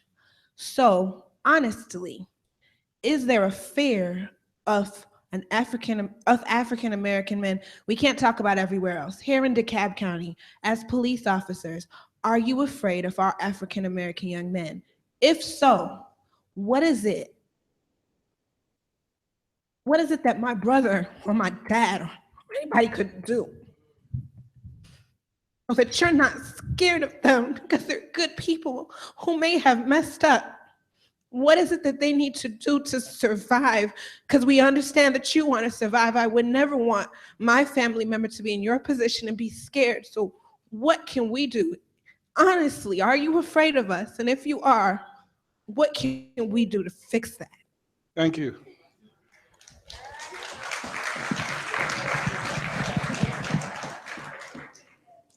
Yeah, go ahead and use that one.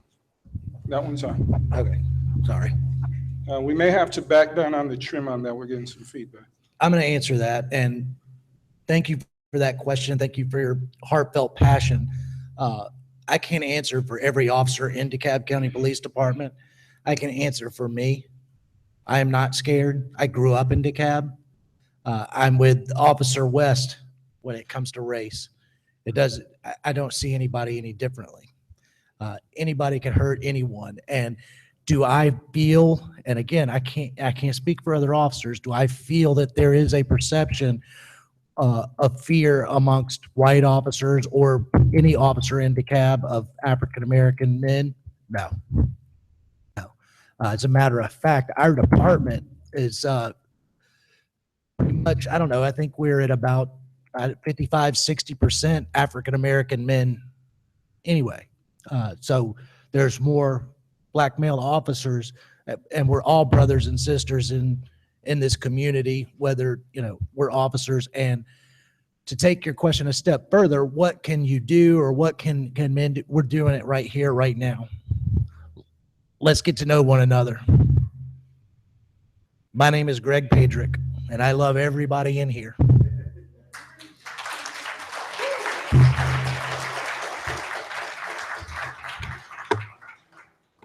And I did want to introduce, my boss is here, Chief Ed Jones. He's the police chief over our uniform division. All right, thank you. I think this mic was up first, and then this mic. If you want to comment, please stand at one of the mics, and I'll just try to do my best at sequencing it properly. All right, Travis. Good to see you, Travis. Nice to see you too. All right. All right. I actually have a number of questions, but of course, I don't think the allotted time calls for them all. We'll be able to fit them all in. But just a couple bullet points, I guess, and we can answer accordingly if there's time for it.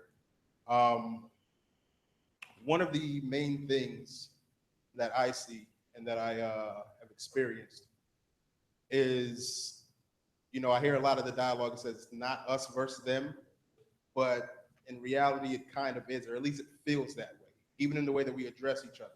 Now, it may seem subliminal, or you may not think about it subconsciously, but even the whole civilians, officers, it's not people and people. Even the way that we address each other is differently. So obviously, whether we think about it or not, there seems to be a disconnect there, even if it's something as minuscule as that. All right, so in that sense, do you feel like there is a bit of a fraternity mindset where it comes to, all right, once I put this badge on, I'm no longer black, I'm no longer this, I'm no longer that, but I'm here, and I'm a police officer, and I'm looking at the people here, you know? And I don't think that, again, it is intentional, but you feel like essentially being in the environment, that seems to happen quite often than not. All right, if I don't speak to you in a certain way where you feel respected, now it's, all right, well, we have an issue, it's being escalated. Where at the same point in time, we're both people. So if I feel like I'm not being respected, then regardless of the badge that you have on, the uniform that you have on, you may be addressed a certain way based off how I feel. Now, I say that to ask the question, when it comes to, and even piggybacking off of what my sister said earlier, when it comes to handling certain situations or holding officers accountable, do you feel like there is accountability? Or when we see videos where we've taken steps for that accountability, where you literally have someone being murdered on video, and then the next day they're home free, all right? Not so much as a slap on the wrist. Where does the accountability come into play, and how is there a sense of true justice and accountability when you have officers investigating officers? You see, with that fraternity mindset that I mentioned before, where does, I guess, where does the justice come from? Okay. See, if we're being essentially, and for lack of a better term, if the people feel like they're being oppressed by this thing, and the oppressor is investigating the oppressor, how does that work? All right, thank you. Thank you. Who shall we have speak to that? Okay. Yeah, you get special privileges with those leaves on your collar there. Okay. We'll get our internal affairs detective to answer it. All right. Let me try to point that mic down. It should still pick up your voice, but it may give us less popping. Maybe. Good afternoon. I'm Detective Young with the DeKalb Police Internal Affairs Unit. Only reason I'm up here now is because I'm gonna address this issue, but we have a whole presentation to tell you about internal affairs and what we do. But in reference to your particular question, in internal affairs, or let's say officer shooting involved, because that's really what your question is. It's done in several ways. A shooting happens. After a shooting happens, it's a criminal act. So then the law judges that shooting. So it goes through the district attorney's office and trials and different things like that. Evidence is presented and justice is served that way. Now, people say, well, that officer did X, Y, and Z based on what the media saw or based on what we saw in this footage. But there's the evidence of what happened there that a lot of the public do not see. You don't get to hear all the details of what happened. Am I saying all shootings are good shootings? No, not at all. Am I saying all shootings are bad shootings? Not at all. But for the public, a lot of the public do not get a chance to see all of the evidence, whatever happened in that situation. You get bits and pieces from the media, bits and pieces from news outlets, different pieces from the newspaper. What I would advise people to do, if you would like to find out what happened in a case and find out if this officer, nothing happened or what did happen, anyone can go to their local police department or their agency and file for open records. And open records shows you all the facts and all the details of the case. So that way you have the full story and that way you can form your opinion. And I was going to get to that in reference to other things also. If you come into internal affairs and you file a complaint, we do an investigation. If you don't like the findings, you can file for open records. And that way you can find out, who did we talk to? What did our investigation yield? And why did we come up with these results? Another thing, people think internal affairs deals with everything that the police does. That's incorrect. That's a misperception. Internal affairs only deals with policy and procedure, which means when you go to your job and we give you a handbook, they say these are the rules for Georgia Power. That's what we enforce, your policy and procedures. If an officer does something criminally wrong, then the district attorney, CID, which is the law, judges and attorneys deal with that. A jury of their peers. That's who deals with the criminal aspect of a shooting or any criminal. If you come in and say, hey, this officer assaulted me, that's going to be a criminal issue. That's who's going to deal with that. Internal affairs is only policy and procedure, which means the guidelines that the county has set forth for an officer to act. But now the law is Georgia law, which means the same rules you are held to, the standards, are the same standards as police officers are held to if we commit a crime. Does that make sense? And the same way, if you have a question in reference to your complaint, file open records and you can see what you said, your complaint, and the results of it, and whatever discipline was given to that particular officer, him or her, or what punishment that they received. All right, thank you.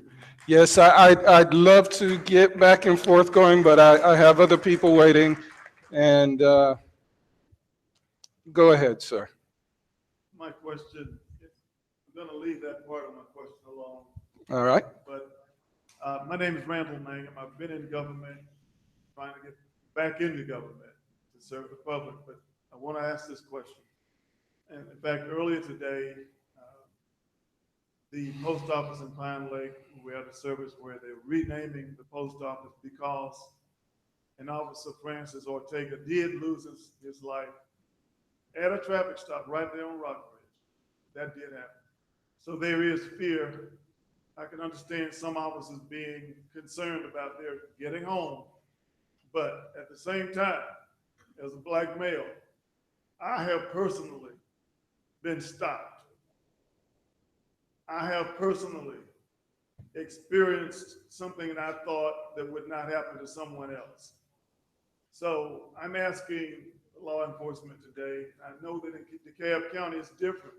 In fact, that incident that I'm thinking about, it happened right outside of the metro area. I want to say that. But you got Atlanta Metro, and then if you go outside of Atlanta, you know, anything can happen.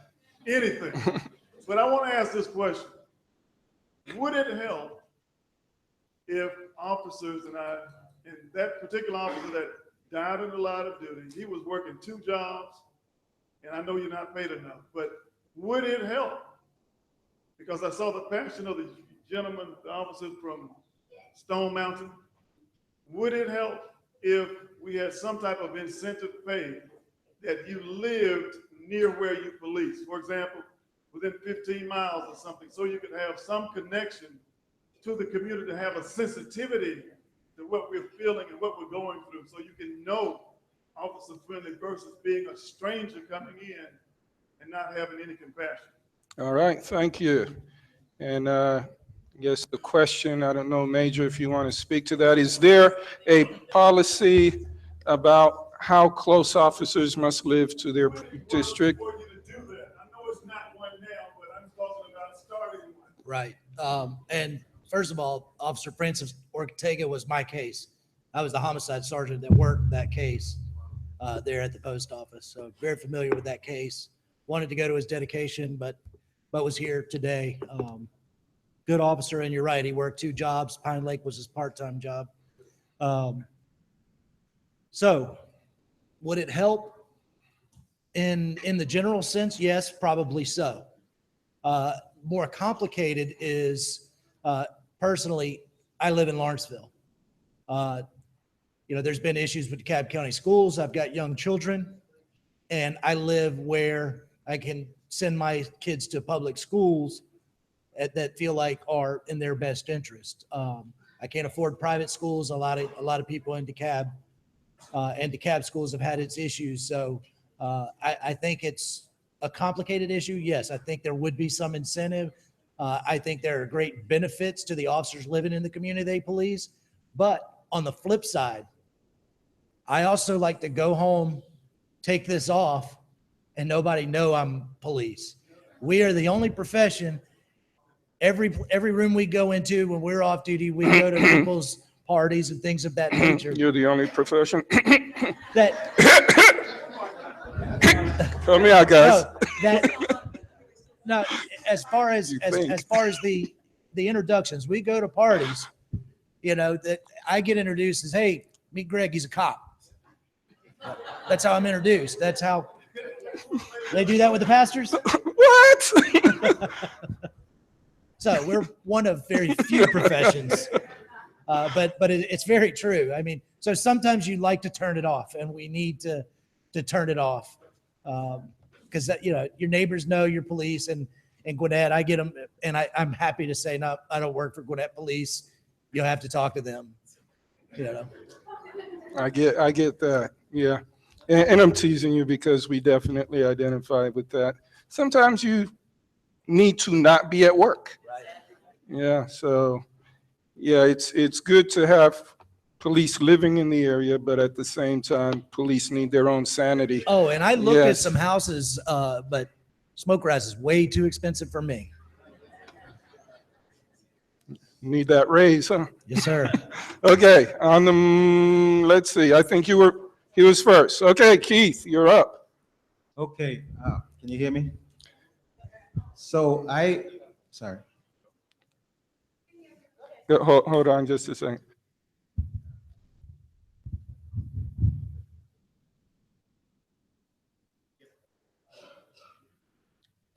Let's take a quick pause with the questions because, is it Sergeant Young? Detective Young, I keep getting demoted every time I speak.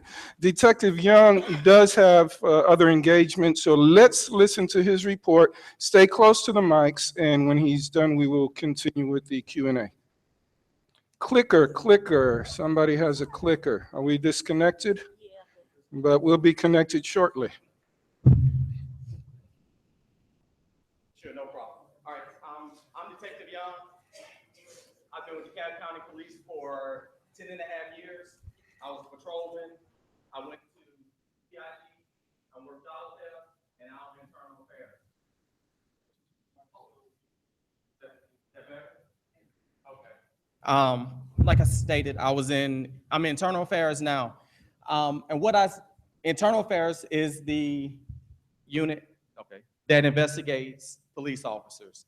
And as I stated before, it's policy and procedure violations, which means that handbook that the officers get at the beginning of their training, that's what I make sure they follow. And so we're going to go through some of the things that we enforce. as you can see, the internal unit, we have a captain, we have 2 sergeants, and 4 detectives. As Major Patrick stated, we only report to the chief of police. There's no one in the middle to get involved in our cases or our decisions. The agenda for internal affairs is to discuss the purpose of internal affairs, discuss internal affairs scope and responsibilities, explain procedures and compliance of how complaints are handled, explain investigations, and explain the early warning system. The purpose for internal affairs is to protect the public, because you as the public come to internal affairs if you have an issue with a police officer. That's where your most complaints start at. Or you can go to, like Major Page said, you can go to the precinct. But most of all, people know, hey, I watch TV, go to internal affairs, and they will assist you. And that's what most people do. The second thing is protect the department. All the police officers, if you look at them, all our patches look the same. So that's our brand. There might be a different color, but they all say the exact same thing. So internal affairs is here to protect that brand. So if we have an officer that doesn't live up to our brand, we're going to do what we need to do to make sure that they're no longer there. The second thing is protection of the employee. When we have people come in and they complain about officers and they find out, and we do an investigation and we find out the officer hasn't done anything wrong, then it's our job to protect that employee from malice from the public. Second thing is, like I said, the fourth thing is to remove unfit personnel. If we find officers that are doing the incorrect thing, we will have them removed.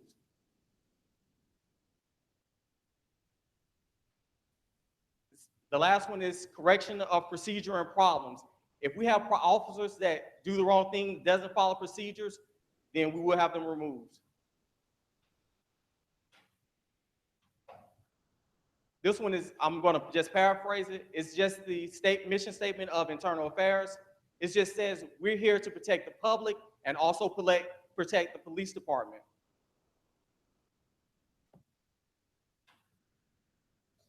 That says the same thing.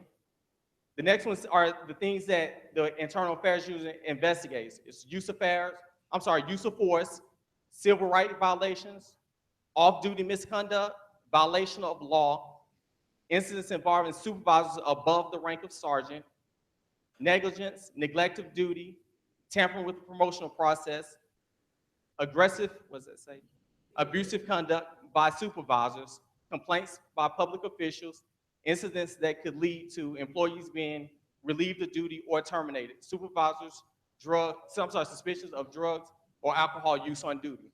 So these are the main violations that we deal with within the internal affairs unit. So Detective Berman is going to talk about use of force and what use of force is.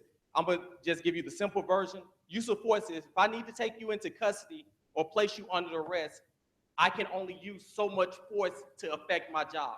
Once you're in custody, I can't do anything else. It stops right there. Once you have your handcuffs on, that's it. It is over. So we investigate if we use too much force or if you did not use enough force, because you have to be proficient at your job. Thank you. When we have use of force might happen, let's say in Tucker Precinct. A supervisor in Tucker Precinct would do that use of force and it'll go up to Major Patrick. Just because it happened in his precinct, it has to come to internal affairs. We do the final review of all use of force reports. It doesn't matter where it happened at or what type of use of force. Somebody could have fell and scraped their knee, or somebody could have got aspartame could be used on them. We verified that the officer did what they were supposed to do. Investigation procedure. All investigations start with a written statement from the complainant.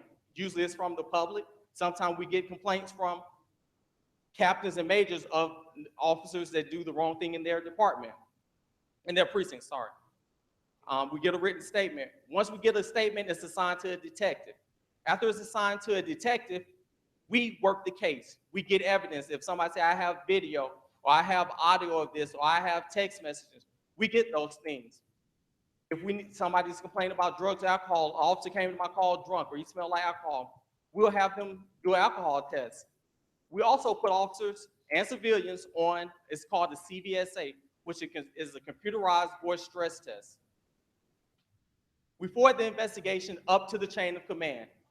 IA is on internal affairs is only a fact-finding unit, which means we gather all the evidence from both sides, and then we send it up to the chief of police and or to that officer superior, and they decide what their punishment is. These are the way that we send out the findings of an investigation. The first one is unfounded, which means the incident, it says the investigation indicates that the act or acts complied with or did not fail to involve DeKalb County Police personnel. Exonerated, which means the act did happen, the officer did hit that particular person, but he was justified in doing that. Not sustained. That means that we did an investigation and it wasn't enough evidence to find out whether the person did it or did not do it. Let's give you an example. If someone said, I cursed them, if there's no recording, no audio, no video, I can't prove if you're correct or I can't prove the officer's correct, and there were no witnesses. So it'll be not sustained, which is not saying it did not happen. It was just saying it was not enough evidence to prove the facts. Sustained, that means that whatever the complaint was, that means that it was sustained, it was enough evidence to show that that particular officer did the wrong thing. Early warning system, I'm gonna paraphrase this. If we see an officer that is going down the wrong path, let's say they have too many use of forces, we're gonna find out, why are you having so many use of forces? Is it the area that you work in? Is it the type of people you're dealing with? Or is it the type of situations that you're put in? And we put them on that early warning system to see what can we do in order for this not to continue, to make sure this officer is going down the right path. And the early warning system is there to help the public, and it's also there to help the officer. An early warning system doesn't just apply to an officer use of force. It could say, officer has too many vehicle accidents. We want to save the officer lives. As Sergeant Obester stated, that a lot of officers are killed driving their vehicles. So if we see you are having too many vehicle accidents, we're going to put you on the early warning system. Hey, you need to slow down. Hey, we might need to put you behind a desk for 6 months. Something to help save your life and protect the public. This continues the same thing about the early warning system. Open records. A lot of people say it's a cover-up. I don't think the officer was disciplined properly. Well, that's what open records is for. Open records is open to everyone, anyone that would like to know what happened in any particular case. It doesn't matter how small or how big. If it's a murder case and you want to find out what happened, you're more than happy to go to open records and say, hey, I would like a copy of that investigation. You would get the investigation in its entirety. You will be able to see what the witness said, what the officer said, and you can see what happened. Also, officer-involved shooting is the same way. And let me touch on that. A lot of people say that, hey, why hasn't that report been released? In most agencies now, the GBI investigates officer-involved shootings or incidents that are leading to death. So we had one gentleman, he was tased, but from that incident, he died. So the GBI investigated that because that's criminally. So once they do their investigation, then they have to hand it over to the district attorney's office because the GBI does not work for DeKalb County. Once they do their investigation and they say the officer is guilty or was convicted of doing something wrong, then they give it to internal affairs. And internal affairs is usually the department that disseminates it because the case is done. And that process usually takes a very long time. So it's not that we're hiding anything, but we have to wait for the investigation to be done because criminal comes first, then internal. And that's the end of my presentation. I don't know if you want to take questions in reference to what I said. Well, I would love to, but I think I would like to let people go while they still like us. Okay, And, and every extra question kind of retards that a little bit. Thank you. Where is Sergeant Berman? Sergeant Berman is there. Go ahead and give us your presentation if you'd be so kind. Then I will take the last 3 questions and we're going to shut this down. We're not correct with the rank? Okay. Should just I'm trying to be polite and I'm just messing it up. Okay. What is it? Detective Berman, did I get it? Instructor. All right. I'm helpless and hopeless, but you've got the mic. Instructor Berman, I guess as soon as they load you up. I'm Instructor Berman. I do work for the DeKalb County Police Department. I have since. Can anyone hear me without the microphone? No. You can't hear me at all? Well, the internet cannot hear you without the microphone. I've been with the department for just over 9 years. I currently work in our police academy. I work specifically with officers that are already certified and handle with a couple other instructors and the staff our in-service training. As Sergeant Ovester already mentioned earlier, officers are required by Georgia Post, which is the Peace Officer Standard and Training Council, to get 20 hours of training every year in order to stay certified. Part of that 20 hours of training includes use of force. What I'm going to show you today, once it's up, is an abbreviated, a very, very abbreviated version of what we give the officers once a year. It's pretty similar every year, depending on whether or not there were law changes. I can't go through the entire thing because I can do this. I can do it in an hour, and I've got something in the crock pot at home. And I'm sure you guys don't want to sit here and listen to me talk about use of force for an hour. So I'm going to touch specifically on the tools that we have available to us, what the laws say, what we can do when we can do it. And I saw a couple questions about how we start encounters. And Detective Johnson mentioned NAMI or mentioned CIT training, and I'll touch on that briefly. So there's a couple different things that we talk about first. Necessary force, which was mentioned briefly also. Necessary force is the amount of force necessary to complete a lawful objective. Most of the time when we talk about necessary force, we're talking about making arrests. Everything we do has to be within the level of necessary force. I can't say what is necessary for one situation because that may not be necessary for another situation. When it comes to Georgia law, there's 2 specific code sections that we talk about when it comes to use of force. 16.321, I know that says 7. I was supposed to fix it the last time I said 7, but it's 16.321 and 17.420. 16.321 applies to every single person in the state of Georgia. It's not only police officers. That is how Georgia defines when a person can use force up to and including deadly force. So it's not just whether someone is getting struck by hands, fists, elbows, knees, it's up to deadly force. And 17.420 is an administrative statute. So 16, as Sergeant Ovester mentioned, is crimes and misdemeanors. 17 is administrative. 17.420 speaks specifically to law enforcement officers during the official discharge of their duties. This is what 16.321 says. A person is justified in threatening or using force against another when, to the extent that he or she reasonably believes that such threat of force is necessary to defend himself, herself, or a third person against such others' imminent use of unlawful force.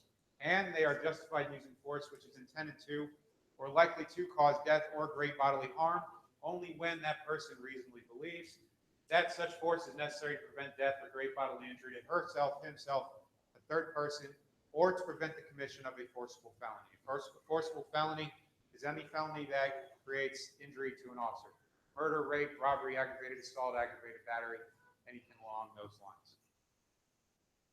17.420, this is the administrative statute. It pertains only to law enforcement officers during the official discharge of their duties and when they're making arrests specifically, because that's generally when use of force is going to come into play. We may use deadly force as police officers when the officer reasonably believes, and again, reasonable is in here a lot. Everything we do has to be reasonable and justified and reasonably articulated. We believe that the suspect possesses a deadly weapon or object, device, instrument, which when used offensively against a person is likely to cause injury. If we reasonably believe the suspect poses an immediate threat of physical violence to the officer or others, or there's probable cause to believe the suspect has committed a crime involving the infliction or threatened infliction of physical harm or violence. That's 17-420.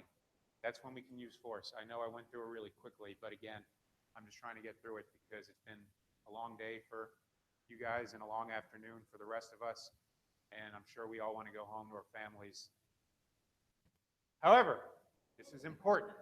However, this is important. Nothing in this code section shall be construed so as to restrict such sheriffs or police officers the use of such reasonable non-deadly force that may be necessary to apprehend and arrest a suspected felon or misdemeanor. These are directly from Georgia law, 16-321, 17-420.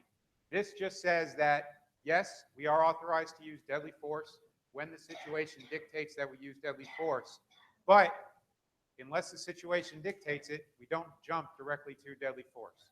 We have and we are trained on what is called the use of force continuum or a quantum of force or whatever kind of criminal justice literature you read. It could be called something else. Our policy is based on two very important Supreme Court statutes, one of them being Tennessee versus Garner, the other one being Graham versus Connor. They were decided in the 80s, right around the same time. The cases, something happened in the case. It was appealed up to the Supreme Court that made a decision. Tennessee versus Garner cannot use deadly force to apprehend a fleeing felon unless that fleeing felon poses an immediate risk to you or the general public. Graham versus Connor is a reasonableness statute. This is the case law that is used when the determination is made to charge an officer for a certain offense. So it's based on reasonableness. What would a reasonable officer would have done given the same set of circumstances? Not afterwards, not talking about it with your friends after the fact. Given the circumstances, if you were an officer, you had a badge, you were in that fight, what would you have done when that happened? Given those circumstances, if the courts determined that another officer would have made the same basic decision, there's not going to be any criminal liability for that officer. There's an objectiveness test when it comes to this. It's a three-pronged test. What was the severity of the crime? Is there an immediate threat? And was the suspect resisting or fleeing lawful arrest? Lawful arrest. Goes back, we saw it earlier with necessary force. Here are options available to us as police officers. So I mentioned the quantum of force or the use of force continuum.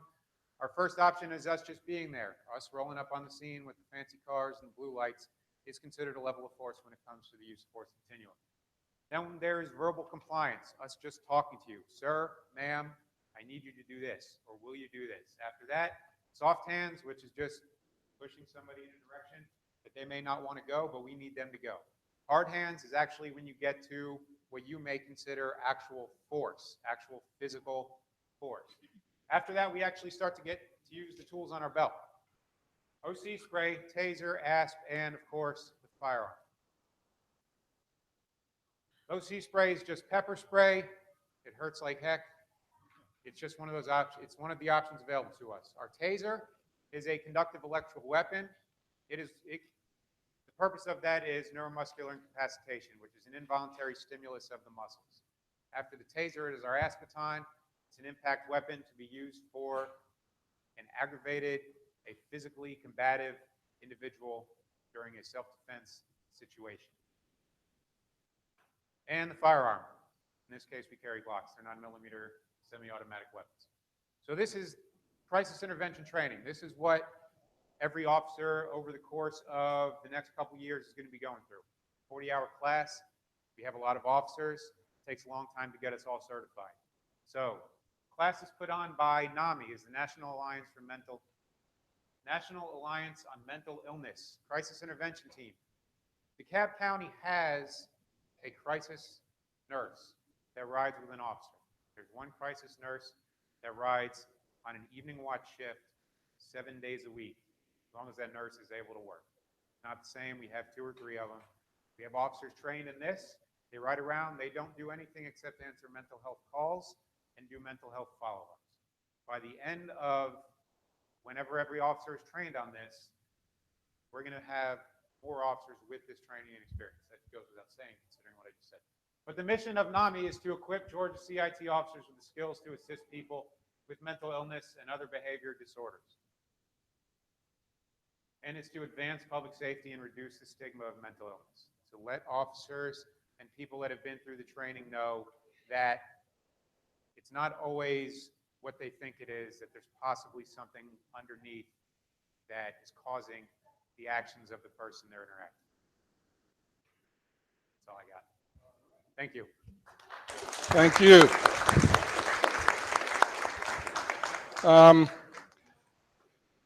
If I say let's shut it down, will you forgive me? No, you won't forgive me? Will I need law enforcement for protection?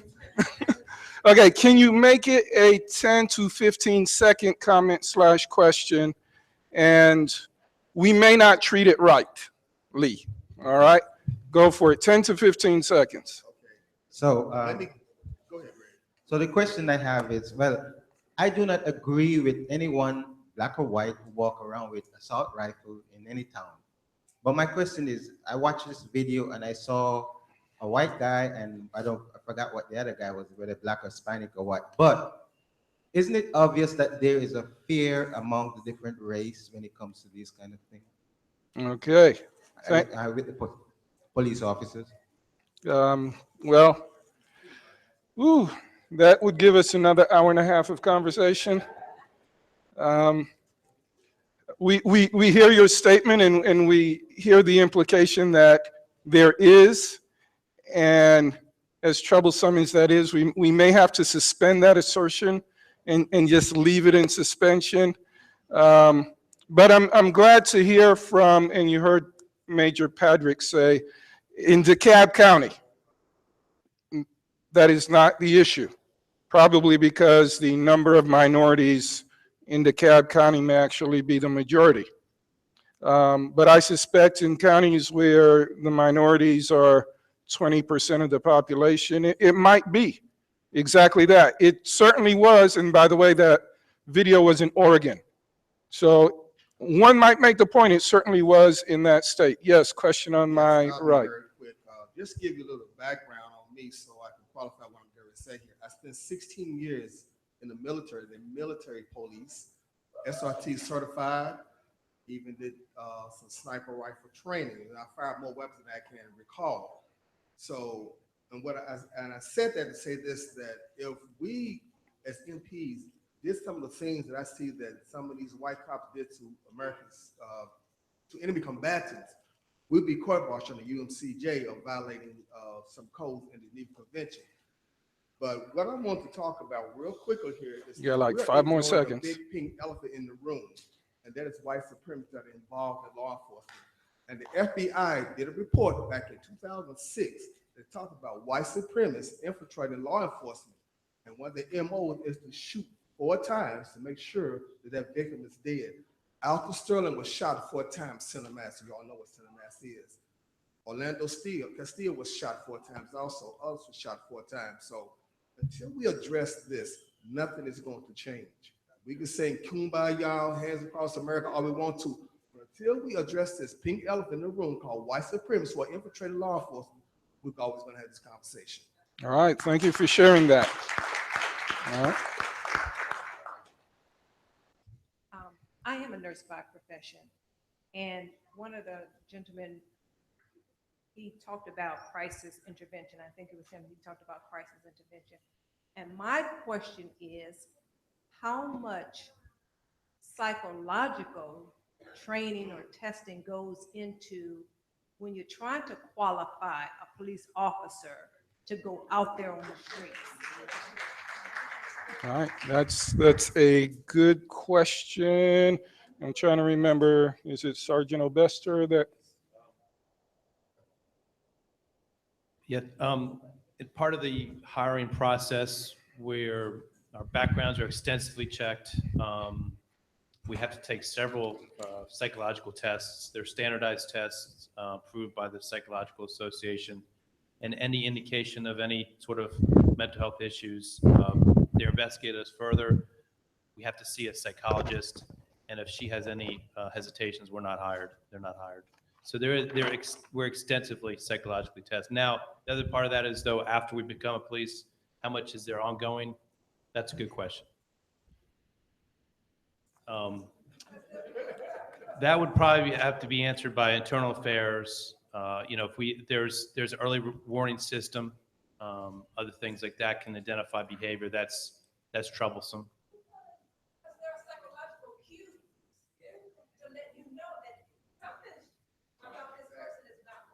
About this officer, you mean like as he's working is doing his job? Okay. Charles. There is, it's different, we have a fitness for duty process for supervisors. Anytime there's an employee that raises concerns as an officer, that information is forwarded through chain of command where we can request a fitness for duty for medical competency, mental competency, and things of those things. All of those are in place. It happens. It happens more than you would think, but it's a process that is used in the department when we feel whether it's physical or mental. We have the authority to do the paperwork to require a fitness for duty, and they see the appropriate doctors through counseling and otherwise. All right, thank you. Let's take the last two questions and bring this to an end. To think, Major, I had a few fears that we did not have enough content planned into the program and that we might be done too soon. Can you imagine that? Ivan Stanley. Yeah, my question is, to be honest, it hurt me, my heart, immensely to see any police being killed. Because I know there is good police and there is bad police. There is bad people and there is good people. So none should be killed. But what I notice is even if I call the cops to my home for an intervention, a situation that I cannot deal with, if I'm not careful, I can end up killed. Those are the sort of things that break my heart too. Don't we train the police to shoot in the foot? Why is it in the stomach? Why? In my time growing up, they weren't killing people just like that. You come to my home, well, you kill the dog, you kill everything, and then why did you bother to come? Then I must be afraid to call. And this is maybe we're talking to the wrong police department, you know, maybe somewhere else, but I notice here, this nation divided in groups of policing by county, by state, and everybody seems to have their own different way of doing things. But we are losing police and we are losing the citizen, and that's the reason why people are complaining, because they should, a man said, I can't breathe, you're killing me, and yet you're still killing me. All right, thank you. And your concerns are legitimate, they're real. Part of the process, we're here. We're not New York police, we're not Ferguson, Missouri.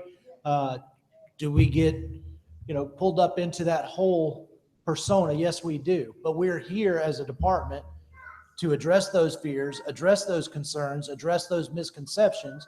And I'm here to tell you right now, we're not going to get it right every time.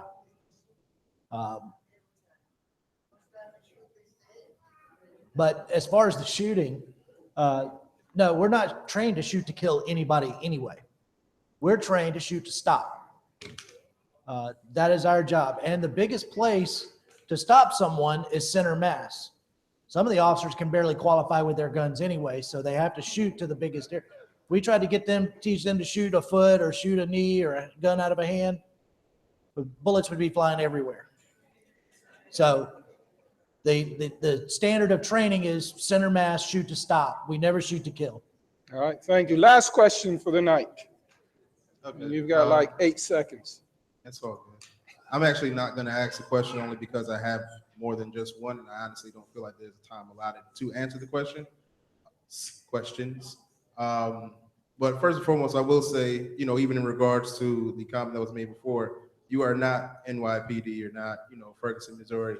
And I will tip my hat to, Atlanta PD, specifically Atlanta PD, because. For DeKalb, maybe? And I know what I said. Okay. You win. And I kind of lost my train of thought. But in regards to that, and I say Atlanta PD specifically because I live in Atlanta. I stay off of Glenwood Road. And when I am driving around there, I'm not afraid of being pulled over. One, I'm not doing anything wrong. But secondly, because, Atlanta PD handles situations well, at least in my experience, as far as de-escalation, et cetera, et cetera. Now, it seems as though the further outside of the city that you go, that is not the case. When I go to visit my parents in Gwinnett, I am afraid of being pulled over. You see, when I'm driving through DeKalb County on my way to Gwinnett, I'm afraid of being pulled over. And I don't mean to rant again, because that's going to go into a question, but my main question, I guess, at this time is, will there be, or how are there other opportunities to have this dialogue within the community?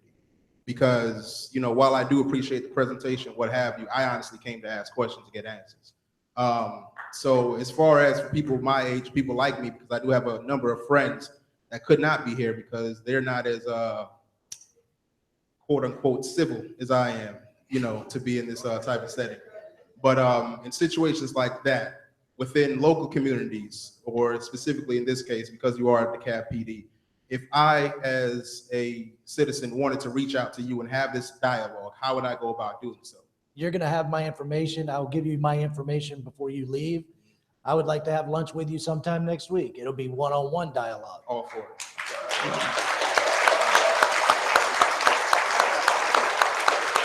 And I'm also going to ask Pastor, we do need to do this again. Way too much content, but questions and answers and conversations.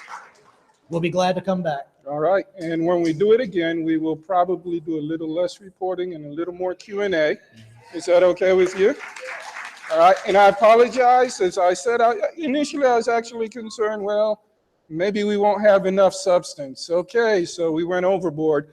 But thank you for coming. Thank you for engaging. Thank you for staying. We're about maybe half the crowd that began, but evidently this is important to you. Before our head elder for Stone Mountain Church comes and closes us out with a word of prayer, let me just say a special thanks to DeKalb County Police. Give them a hand.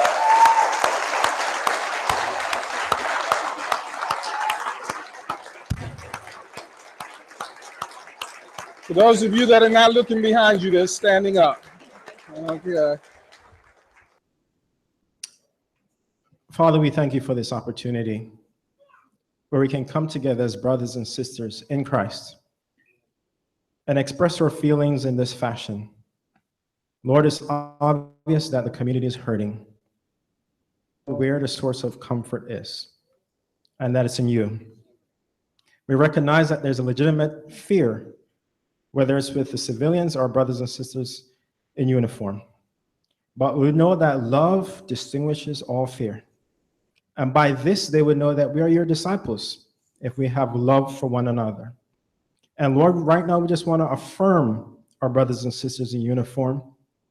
We'd like to thank them for their service, Lord, for sacrificing their lives every day for protecting our freedom. And Lord, it's a calling that you call all us for us to do, to take up our cross daily and follow you. So Lord, we are called to serve each other. We're called to serve the community. And Lord, it's such a privilege to do that.